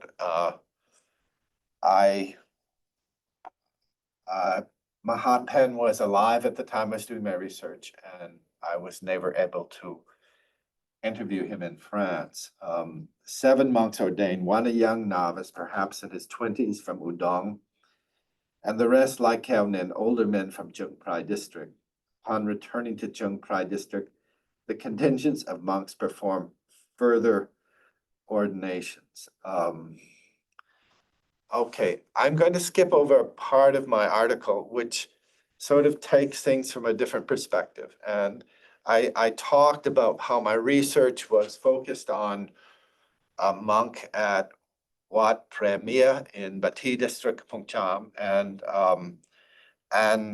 so in the next section of the book, I look not from the perspective of the preceptors, but from the perspectives of monks I met who'd had this experience. And this monk, who was this considered a senior figure in Bati district, had basically gone through 4 different ordinations. He had self-ordained in front of an image of the Buddha. Then there were more informal ordinations there in the district, which he took place with. Then he went to Nelmani and Phnom Penh, and then finally he took part in the ordination that took place after September 1979, which became the state-sanctioned ordination.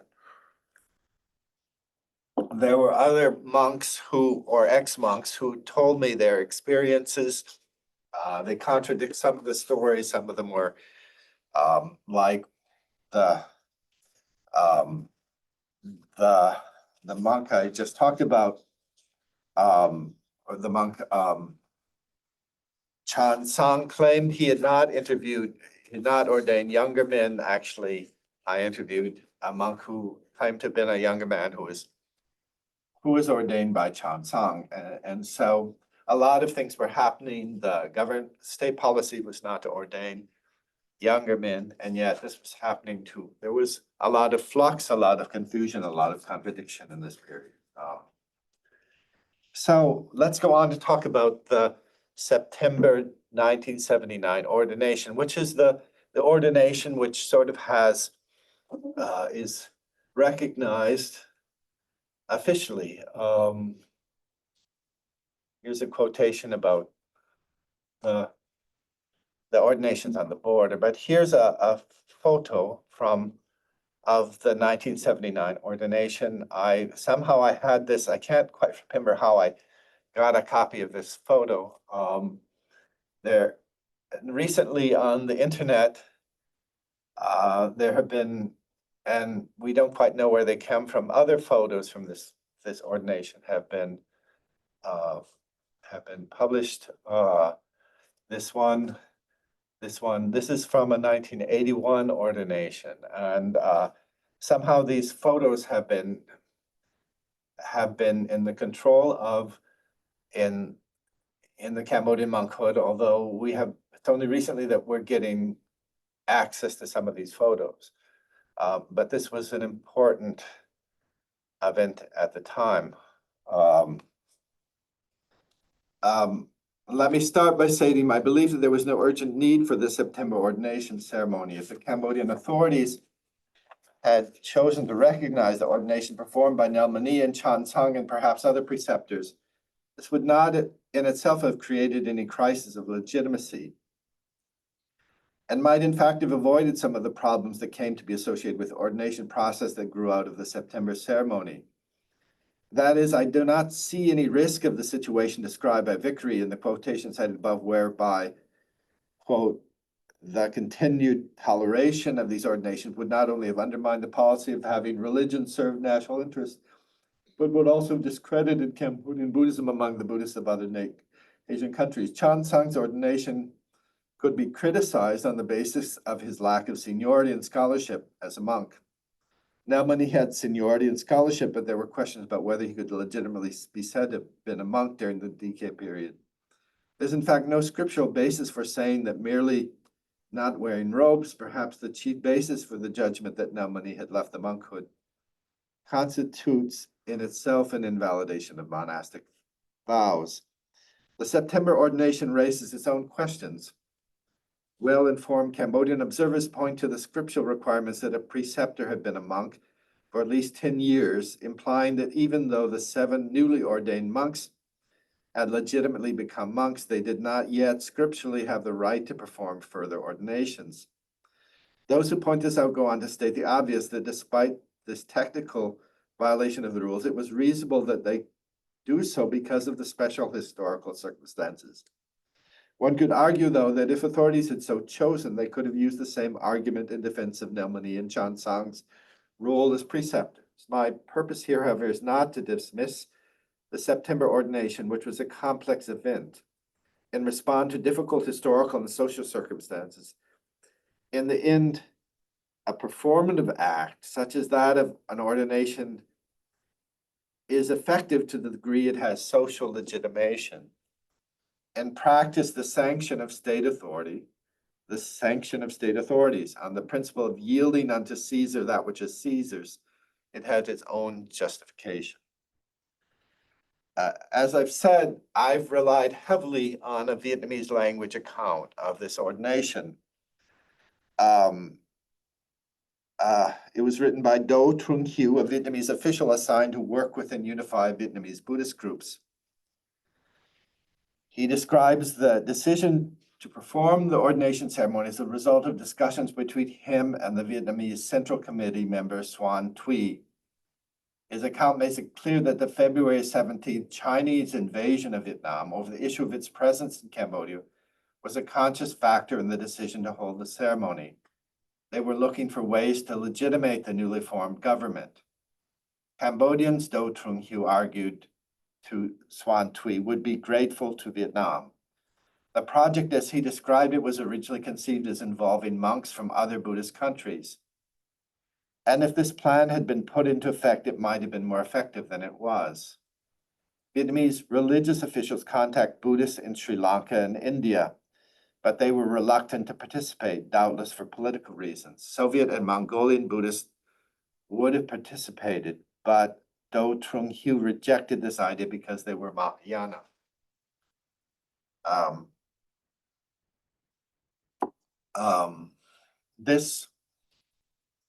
There seems to have been a connection to, now I'm blanking on the name of the association. It's a more socialist-oriented Buddhist organization, which was based in Mongolia. And do you remember the name of that? No. I know what you're talking The about. World Buddhist Federation for Peace. And I've never found any document that specifically states that they were involved in the 1979 ordination, but this seems to be the umbrella under which this was organized.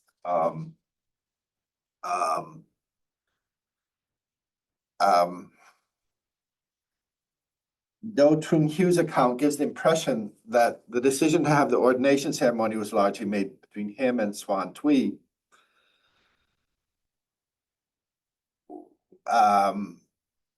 And so we must recognize at least the possibility that the event was planned without much awareness of what was happening on the ground in Cambodia, such as the ordinations by Nelmani and Chansang.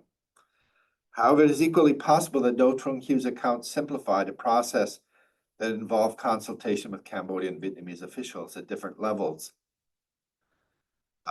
This is at least partly indicated by an August document cited by Gottesman. Quote, the leadership feared accurately perhaps that newly ordained monks might take advantage of the situation and use Buddhism and the belief of the people to go and conduct activities to destroy the principles of the pure revolution to propagate and divide national security. The statement suggests that security may have been a major factor in the decision to create a new unified monastic lineage. If so, officials were probably less concerned with ordinations by Nelmani and Chansang than they were with the few ordinations performed by monks crossing over from Thailand. Whether or not the more formal plan had yet been put in place in the border camps to make a monk long resident in Thailand, the name of the monk was Ut Ngoy, and he became the preceptor for ordinations performed in camps on the border. The implications of this kind were already evident at both sides of the conflict. The September ordination authorities promoted the idea of a single monastic order that would not distinguish between Mahanikai and Thamayut. By declaring ordinations invalid all these early ordinations were either declared as Mahanikai or Tamayut. They promoted the idea that Buddhism was a single unified system under the guidance of the front. Since Do Trung Hieu was already preparing a campaign to unify Buddhists within Vietnam, this plan was consistent with his overall agenda.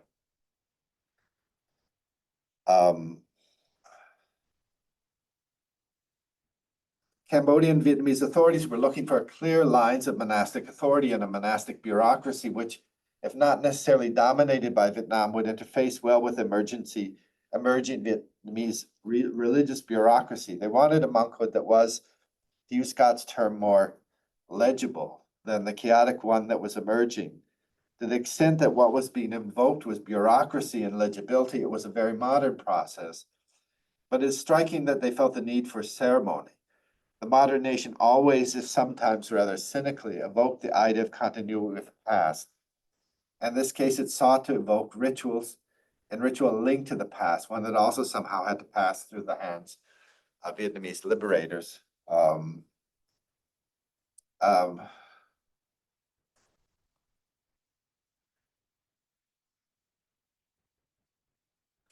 Sorry. Do Trung Hieu provides a list of 12 members of the delegation. Some of the names are confirmed by other sources. The list includes 5 Kin, that's the ethnically Vietnamese monks from Ho Chi Minh City, 4 Mai Krom monks from Rat Gia, a retired scholar also from Rat Gia, the poet Hai Nhu, and another member of the delegation from Ho Chi Minh City, Do Tay, listed only by name. The fact that key participants in the ceremony were Kin, that is ethnic Vietnamese, rather than Khmer Krom, that is ethnic Khmer, is very sensitive in Cambodia, relating as it does to historical fears of Vietnam dominating Cambodia and resentment of Vietnamese presence in the 1980s, and is systematically avoided, if not lied about, when the topic of the ceremony is breached. This is one of the reasons it's difficult to find any Cambodian account of the proceedings. The identities of the preceptors becomes more complicated, and concerns about their nationality are perhaps ameliorated if we look more closely at their lives. While the 3 main officiants in the ceremony probably would have identified themselves and been identified by all those present at the ceremony as Vietnamese, Theravada is a relatively new and strange practice among Vietnamese who are traditionally Mahayana Buddhists. What I prefer to emphasize here is the degree to which any Kin, Vietnamese Theravada monk, as opposed to ethnic Khmer monk from it, would also almost have, by definition, have represented a sort of cultural hybridity. And here I talk in my paper about the whole issue of Theravada Buddhism among Vietnamese, which has its own, which was an innovation of the 20th century, has its own history of a connection with Cambodia. Some of the most prominent Theravada ethnic Vietnamese monks had spent time in Cambodia. So it's a more complicated thing than what may it seem. I think it's the 2 most senior monks of the September 1979, Bu Chon and Ngoy Ngiem, are mentioned by Ben as other monks who had studied in Cambodia and went to Bu Quang Temple in the early years. A third member of the delegation, Sylviet, was Cambodian born and speaking Khmer perfectly. This was the monk known in Cambodia as Nu Choi, usually called Da Choi. And there was genuine ambiguity about his ethnic identity.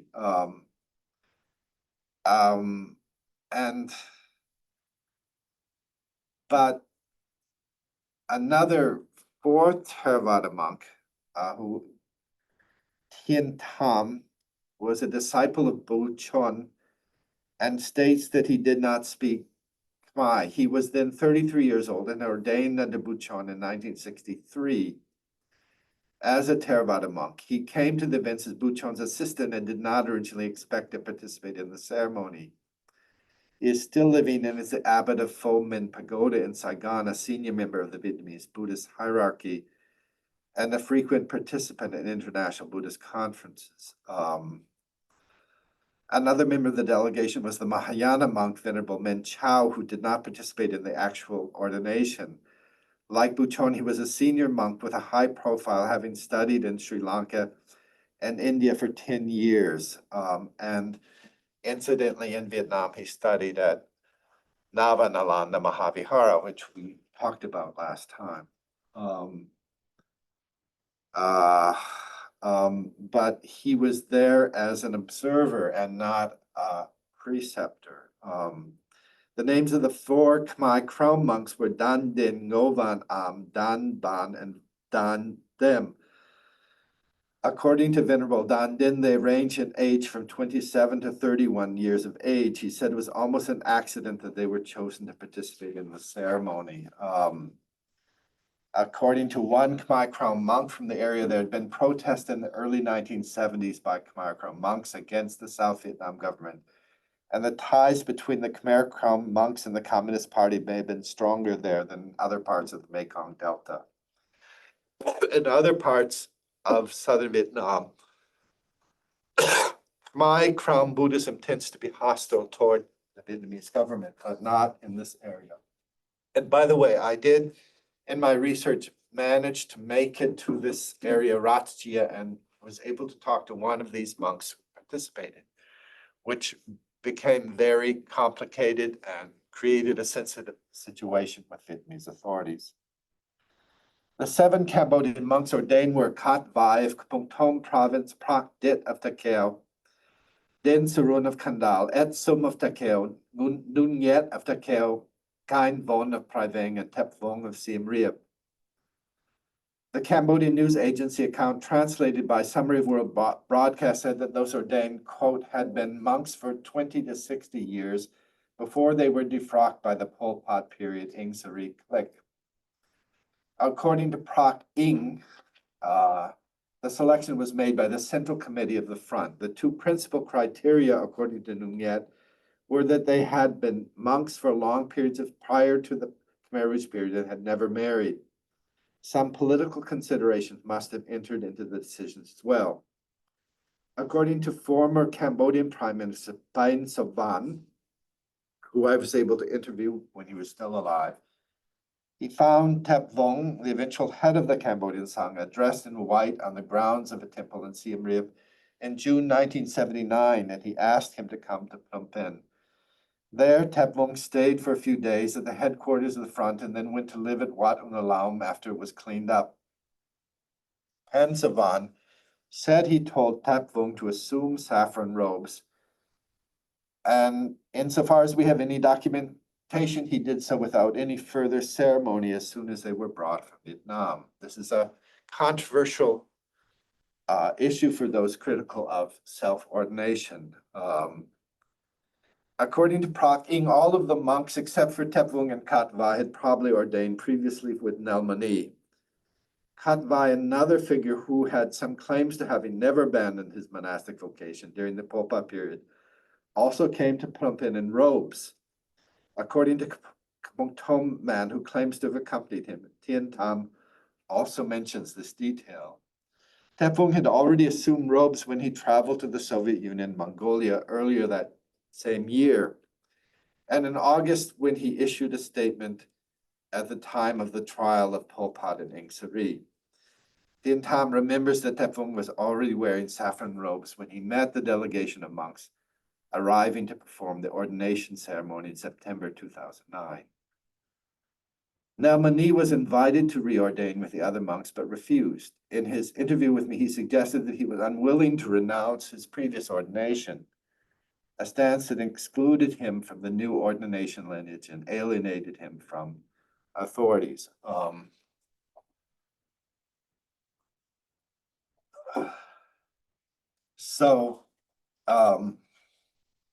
Try to go quickly. Like previous English language students of the ordination, I rely heavily on the short news reports and summary of world broadcasts for basic information about the event. I've also been able to learn some details from interviews with persons who, while not present at the ordination, would have been well informed at the time. The bulk of my description, however, so far as it provides details not previously written about, comes from my interview with a lay ritual specialist at the time at Wat Ulam, where the ceremony took place, Proc Ing, and from the Vietnamese language account by Do Trung Hieu. As I said, Proc Ing was the father of my student and assistant.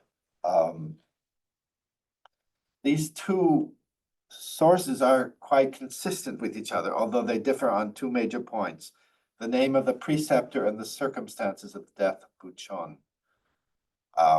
My interview with Venerable Tien Tam provided only a few new details and in general follows the account by Do Trung Hieu.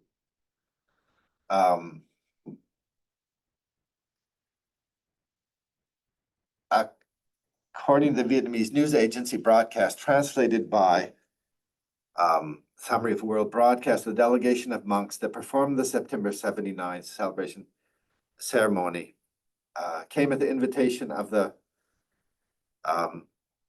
Khmer National United Front NS Central Committee.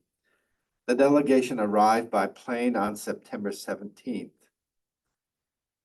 Chia Sim, the head of the front, who was still living at the time I wrote this article, headed the event's organizing committee. Do Trung Hieu recounts how Chia Sim prostrated himself before the monks at the airport and how some Vietnamese communist experts who were present expressed their announcing a communist bowing again to monks. The delegation stayed at Central Party headquarters, although they took their meals at Wat Ulam.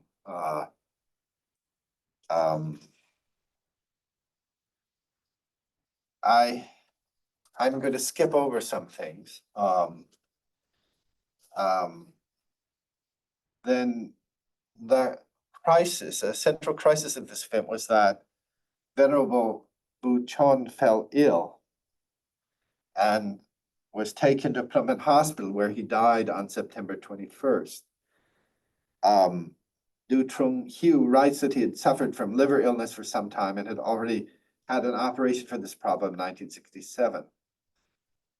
His symptoms had recurred before Phnom Penh trip, but he was determined to go. Proc Ing told me that Buchon was injured in an automobile accident and was taken back to Ho Chi Minh City, where he died. So there are inconsistent versions of how he died. And this leads to speculation of ill play. A website critical of Vietnamese policy toward religion gives the story of an automobile accident, since Proc Ing said that the authorities tried to keep this information from getting out. It may be that he himself was not allowed to know what had happened, and he's based what he told me on stories he heard later. In any case, the death of one of the principal persons in this has created an era of suspicion around the whole event. In the absence of Buchon, Ngoy Nghiem became the preceptor in Du Trung Hieu's version of the events. The other two Vietnamese monks, Siu Viet and Hien Tam, became Kru Sot, that is the two principal officiants of the preceptor. And the four Bikram monks were Hatabat. They were the remaining members of the team that performed the ceremony. The ceremony began at 9 o'clock in the morning at Wat Ulam. The press agency account stated that Chia Sim, I may have this quotation, Chia Sim made a speech in which he recalled that under the Pol Pot Ieng Sari regime, Buddhist monks had been despised and treated as beasts. Monasteries had been transformed into arms depots, stables, and places of torture and detention. Believers had been forced to renounce their faith, and monks had been defrocked. Those who opposed the regime had been killed. Proc Ing told me that he had experience in sewing and personally prepared the robes for the 7 monks. The political authorities attending the ceremony provided food, tea, and sugar. Festivities lasted until 2 the following morning. As Do Trung Hieu recounts the story, he and Tien Tam stayed behind when the other monks flew back to Ho Chi Minh City and accompanied Buchon's body back by land. I quote, "The journey was rough and difficult, and we were vulnerable to attack by the Khmer Rouge at any time. Therefore, our security detail was equipped with serious firepower. One group of them rode point and another covered our rear, and we didn't arrive until 2 a.m. on September 22nd, 1979. In the years following the ordination, there was some exchange between the Vietnamese and Cambodian Buddhist communities, with monks from Vietnam visiting Cambodia and delegations of Cambodian monks visiting Vietnam. A positive interchange, which nevertheless, as it related to Vietnamese political and military dominance over Cambodia during that period, would later sometimes be questioned. The 7 newly ordained functioned as a group to perform further ordinations and reestablish the lineage in Cambodia. Initially, according to Prak Ing, Kat Vai, the oldest, was the preceptor. Prat Dit and Din Sarun were Kru Sot, and the remaining 4 were Kanaka San. Now, here's this picture is of an ordination that took place in Battambang in 1981. And this was posted recently on Facebook, and I haven't examined it closely yet. It seems like the monks in the front were the committee who performed as preceptors in this ordination. The team of preceptors. In 1981 or earlier, by some accounts, because Kat Vai was growing old, Tep Vung assumed the role of preceptors, even though he was the youngest of those who first ordained. Sometimes monks would go to Phnom Penh for ordination. If there were enough of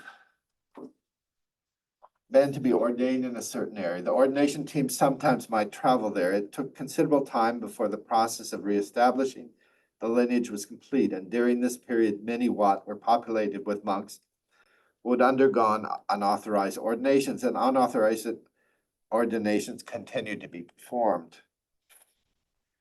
As early as November 1979, Tepung declared that those assuming the robes must be former monks over 50 years old with, quote, clear biographic, no blood debts, that is to say, no crimes of violence during the Pol Pot period, and no responsibilities due toward a wife or children. Under the new procedures, candidates for the monkhood had to be approved by the front, and those to be ordained received some education about the proper role of the monk in society before the ceremony took place. Also, there was no longer to be a division between Mahanikai and Thammayut sects. Instead, men ordained as, quote, patriotic monks under the supervision of Wat committees linked to the front, an organization pattern similar to what was found in Vietnam. In the course of the 1980s, Tep Vung would emerge as the most senior monk in the country. With later political change and the return of Prince Norodom Sihanouk in 1992, the Sangha would once again be divided into Mahanikai and Thammayut, and royal titles were reestablished. Tep Vung was named Mahanikai Patriarch, and a monk who had returned from France, Bu Kri, became the Thammayut Patriarch. Over a period of 5 days, beginning on June 2nd, 1992, some 1,000 monks were ordained into the Thammayut order in ceremonies performed under a Bodhi tree in front of Wat Patum in Phnom Penh. This ceremony performed by Bu Kri as preceptor and 9 other monks, Cambodian-born monks resident in other countries, mostly Thailand. In 2006, Tep Vung was named Samdat Preya Aga Maha Sangariacha Dipati, or Great Supreme Patriarch, which gave him authority over the 2 orders. At the same time, Samdat Nunyet was made Patriarch of the Mahanikai order. I think I'll skip over. I have a section in which I discussed what happened to these early preceptors.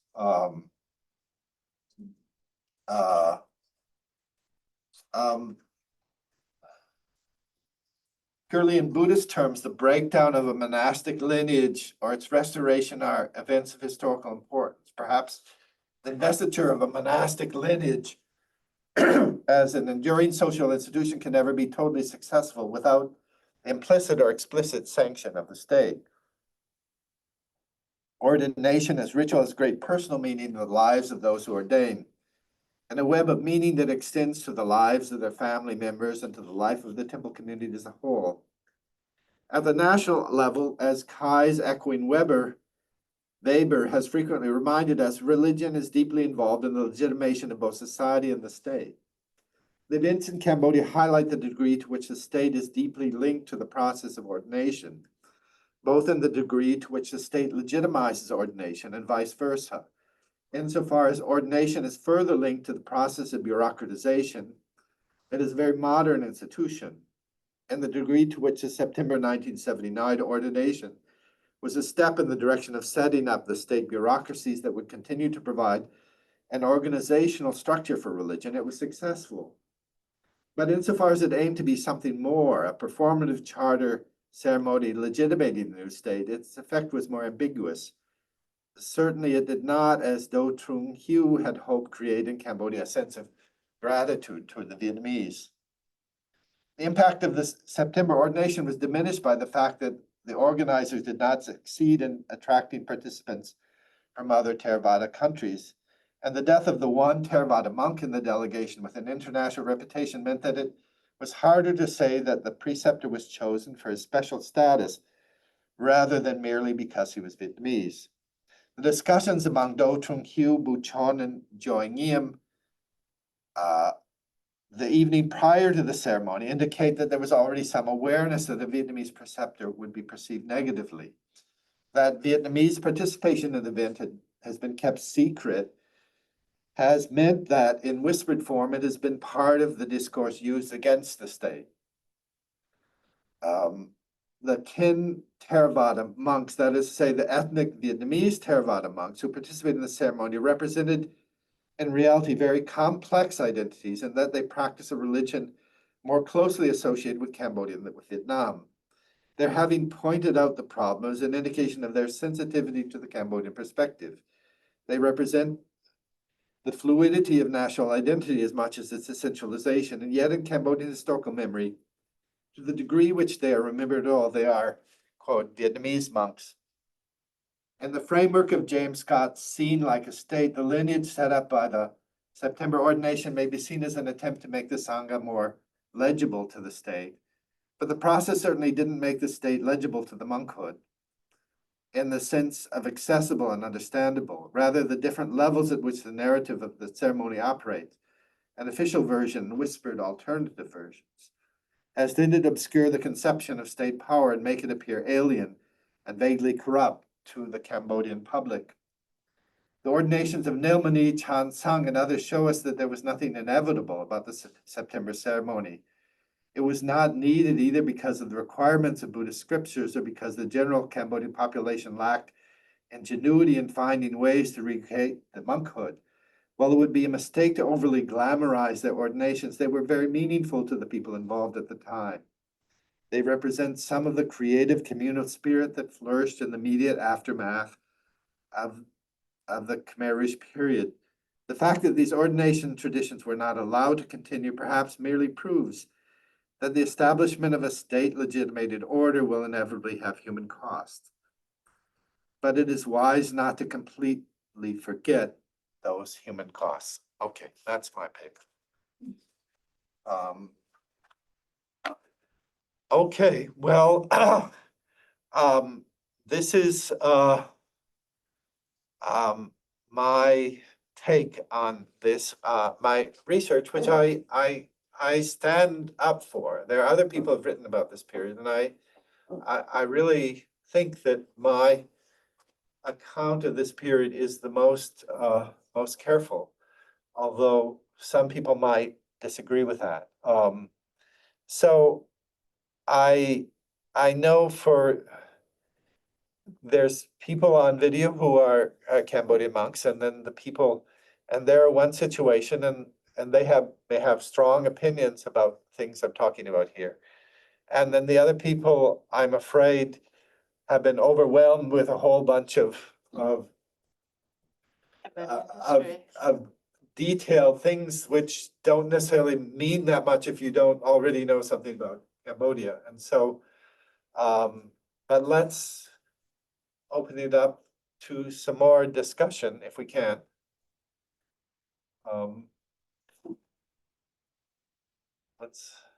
Can I ask if the venerables know these stories that John's telling? Have you heard them? And do you know different stories?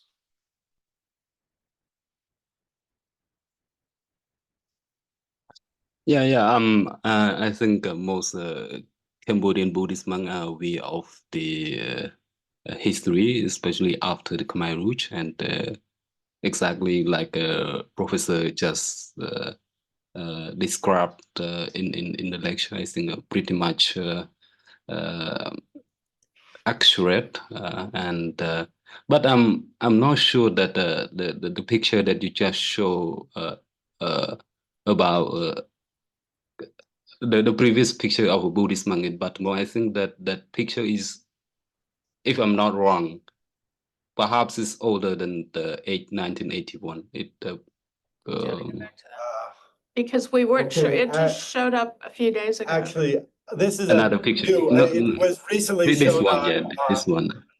yeah. I believe that this picture is older than 1981, perhaps before Khmer Rouge, and if I'm not wrong, but I'm not sure as well. Well, I need to go back, and the truth is, these last photos, the ones with these are Khmer numbers on them, and then next to, on the posting on Facebook, it lists the names of the people in the pictures, and like this one as well. And Yeah. I admit I have not looked carefully at this, but Because my, the monk, sorry Yes. to interrupt.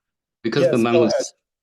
who sit in front of the group, I believe that his name was Pun Sampich, if I'm not wrong again, and but he looks similar to Venerable Pun Sampich, one of the most prominent Khmer scholar in the Battambang province, and but he looked very similar to that Yeah, one.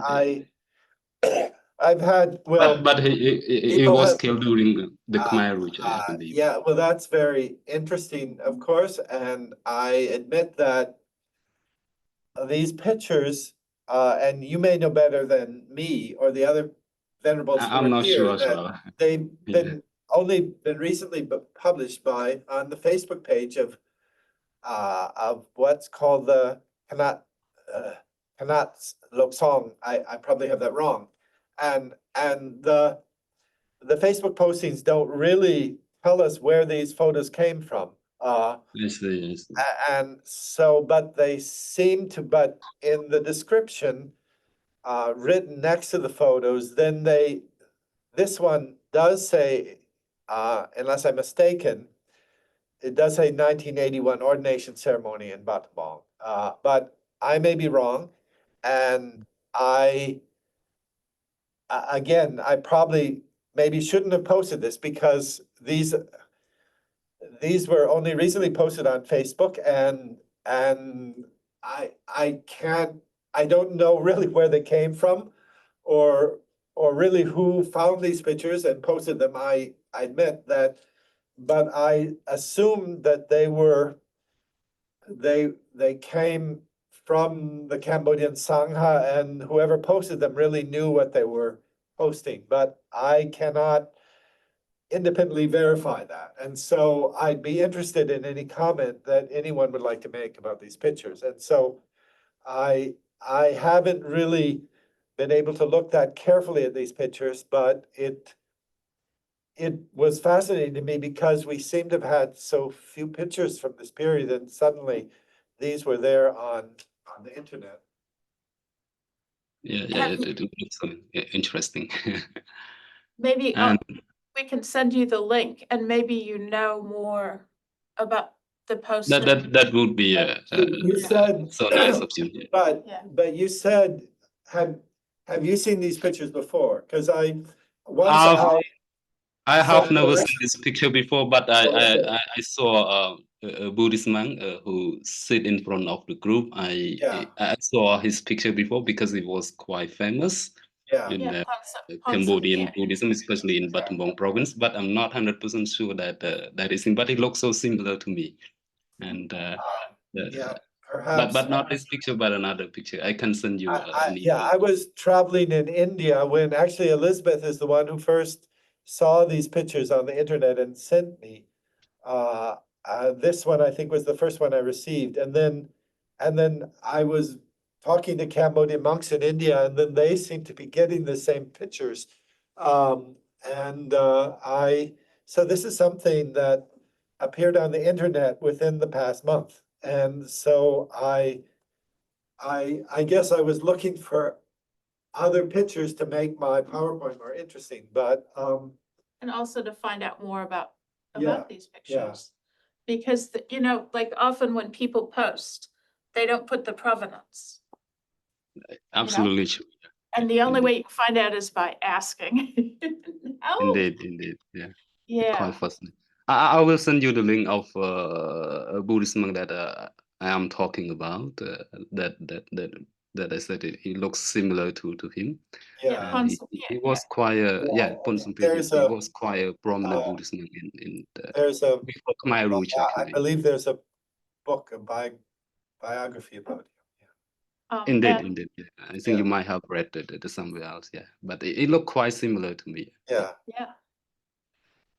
So I think all the older pictures of the monks are important because we don't know their histories. If they disappeared during the Khmer Rouge time, we Indeed. lost them. So how can we get them back? What I'm trying to say, if these pictures was him, or if he was in this picture, so these pictures might older than the 1981 because he was killed during or before Khmer Rouge. That's what I'm trying to say. Yeah.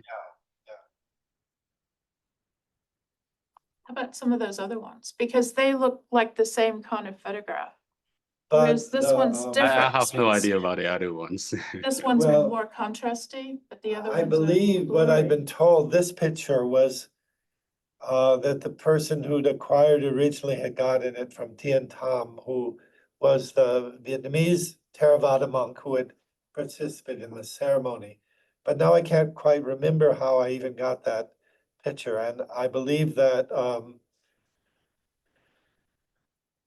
there was a German woman who had writing a doctoral thesis who had access to these pictures, but she was hesitant to make them public. And I believe this is genuinely, well, I think I showed this picture to people. Perhaps Proc Ing, the man who participated in the ceremony, and he was able to tell me who the different people in the picture were. And this one I really think is from the 1979 ceremony. But Yeah, that is. That's Ling Hook On gave it to you at the FEMC. if that's for your memory. I'm not actually sure if that's what happened, but I'm sorry to interrupt. I sent the link of the picture of Venerable Ponsum into a Zoom chat, and I think you can look at that. His face, it looks similar to the one in that picture.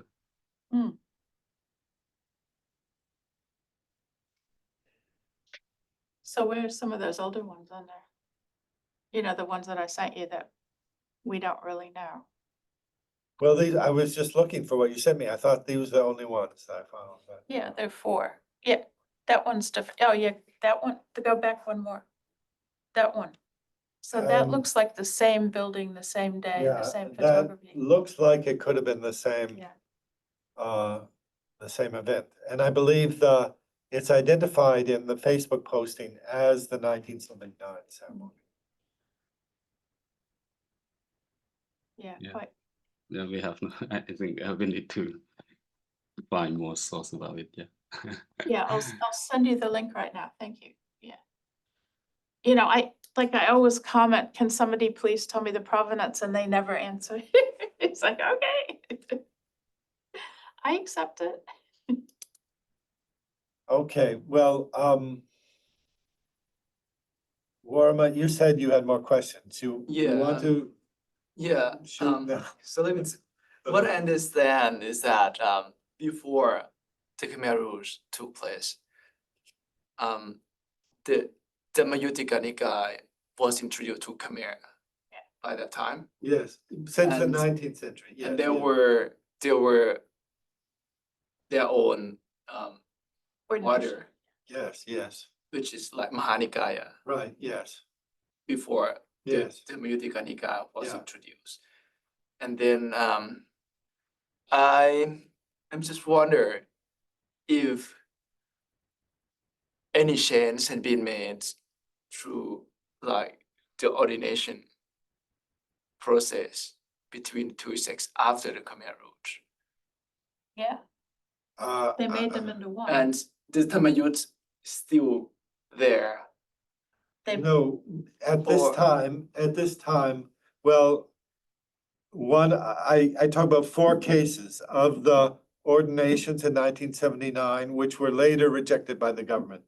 And one of them was a Tamiyat ordination, where they went to the monks who were in Kampong Cham province, walked a long distance to the border with Vietnam, and I guess there are not very many Tamiyat temples in ethnic Khmer in Vietnam, but there are a small number. And according to the monk I interviewed, they did perform the Tamiyat ordination in early 1979. So these early ordinations were recognized the distinction between Tamiyat and Mahani Kai. But the September ordination made a conscious effort to eliminate this distinction. They said that there would be no distinction between Tamayut and Mahani Kai. So from September 1979 until 1991, I think it was, possibly 1992, that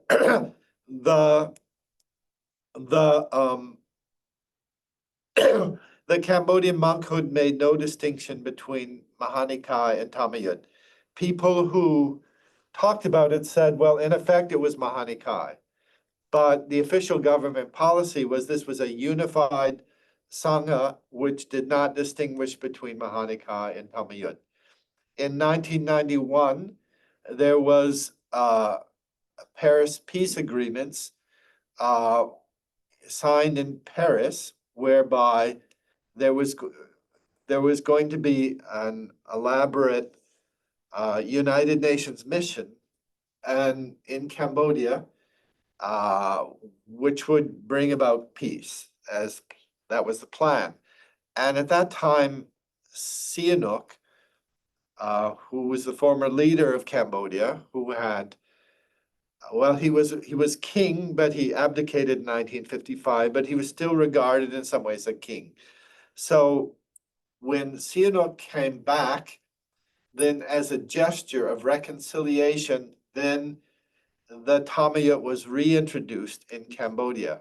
And so it was just in the article, but I can't remember the date, and say perhaps in 1992, then the Tamayut was officially reintroduced into Cambodia. And that was at the same time that the royal family was coming back, and eventually Sihanouk would be made king again. And so Sihanouk became king, and the Tamayut was reestablished as an order. And a monk who'd been resident in France named Boukri became the patriarch of the new Tamayut order. And he had never been defrocked. He was in France, so But- his lineage was. But not among broken. other complicated things was the fact that he'd previously been Mahani Kai and at this point became Tamayut. But I mean, these are things Okay, that- okay, no, I'm sorry, I should have kept my mouth Yeah, shut. Excuse me. and but I've never understood exactly how he could have become Tamayut when he was previously Mahani Kai. Sorry. But Maybe he And- converts. what? Maybe he converts. Maybe he converted, Somewhere. and whether there was a second ordination, I don't know, but which there would have had to been, I think, but and anyway, but now there is a Tamayut again in Cambodia. So there are two order. Once again, as before the war, Yeah. there's the two orders, yes. And then each sect has their own like ordination. Right, Procedure. right. They And their own cannot, Sangha they're not allowed to participate in the ordination. And for official ceremonies, you cannot have a mixture of monks from the two orders. They're, yeah, so. Same. Well, yeah. Yeah, Same as Thailand. yeah. But well, when there is a event, so they can actually join. Okay. Like the monk, I mean, the king would invite to. Yeah, actually, that may be true. I mean, if there were a really, say, if a state visit with, say,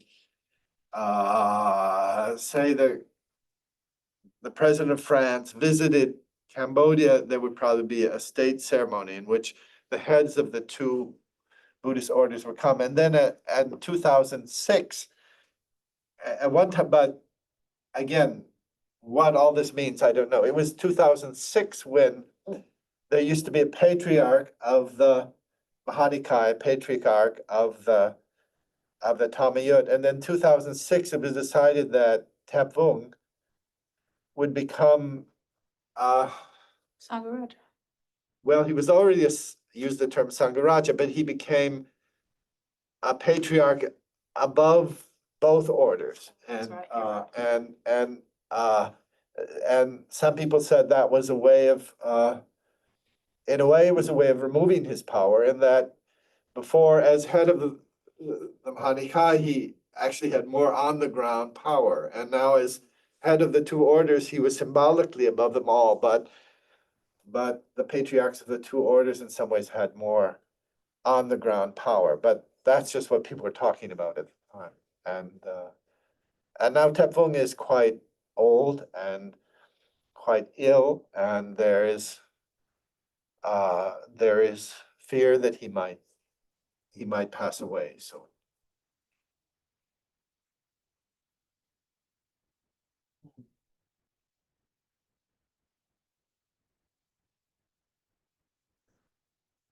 Any other comments or questions?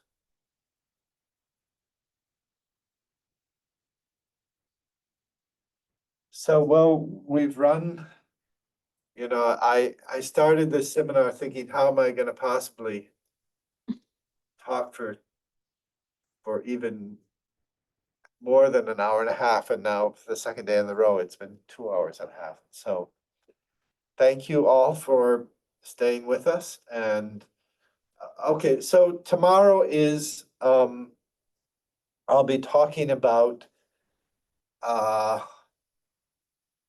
links between Cambodia, Cambodian Buddhism, and Buddhism in India and Sri Lanka. There's really three interrelated phenomena. There's the phenomenon of Cambodian Buddhist temples in Sri Lanka and India. And there's the issue of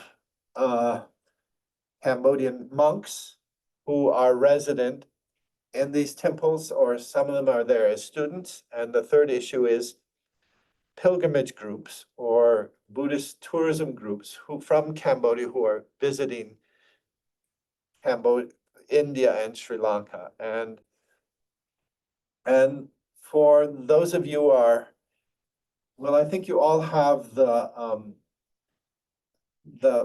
packet with the list of readings. And for one of my articles about Cambodian pilgrimage groups in India and Sri Lanka, I used videos that are available on the internet. And my suggestion for the people participating in this is, and the links are in your course curriculum, it's just, if you have time, you could spend hours and hours looking at these videos. But if you have time, look maybe 10 or 15 minutes at one or two of these videos, get an idea. When I was doing my research, for a while, I watched a lot of these videos, and some of them there are moments when they're extremely interesting, and there are moments, most of them are pretty routine and uninteresting, but I think it would be interesting just to take a look at these videos if you have some time. In addition to the readings. Okay, so thank you all very much, and we'll see you tomorrow is the last day. It's like you get a survival ticket for getting through 5 seminars in 1 week. So, okay, and this is, I press this one. Leave. At end, leave, so, okay. Is it? Okay.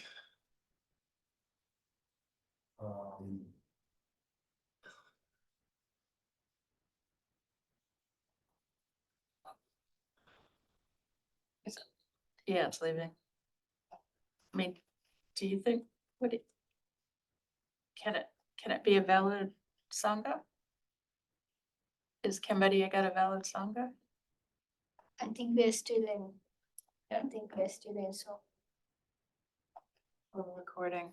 yeah, It's still recording? yeah, So I said leave. it's not leaving. No, I think we've left, yeah. Maybe if you turn the computer off. The laptop off. Seems. Yeah. Stop share. Yeah.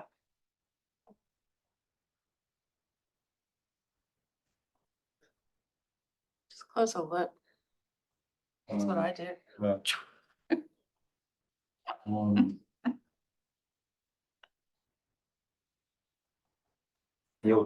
How do you stop it? Stop. We pressed that and, That's right. yeah, just to be sure, yeah. Yeah, that one down there, We did press that. I did press that.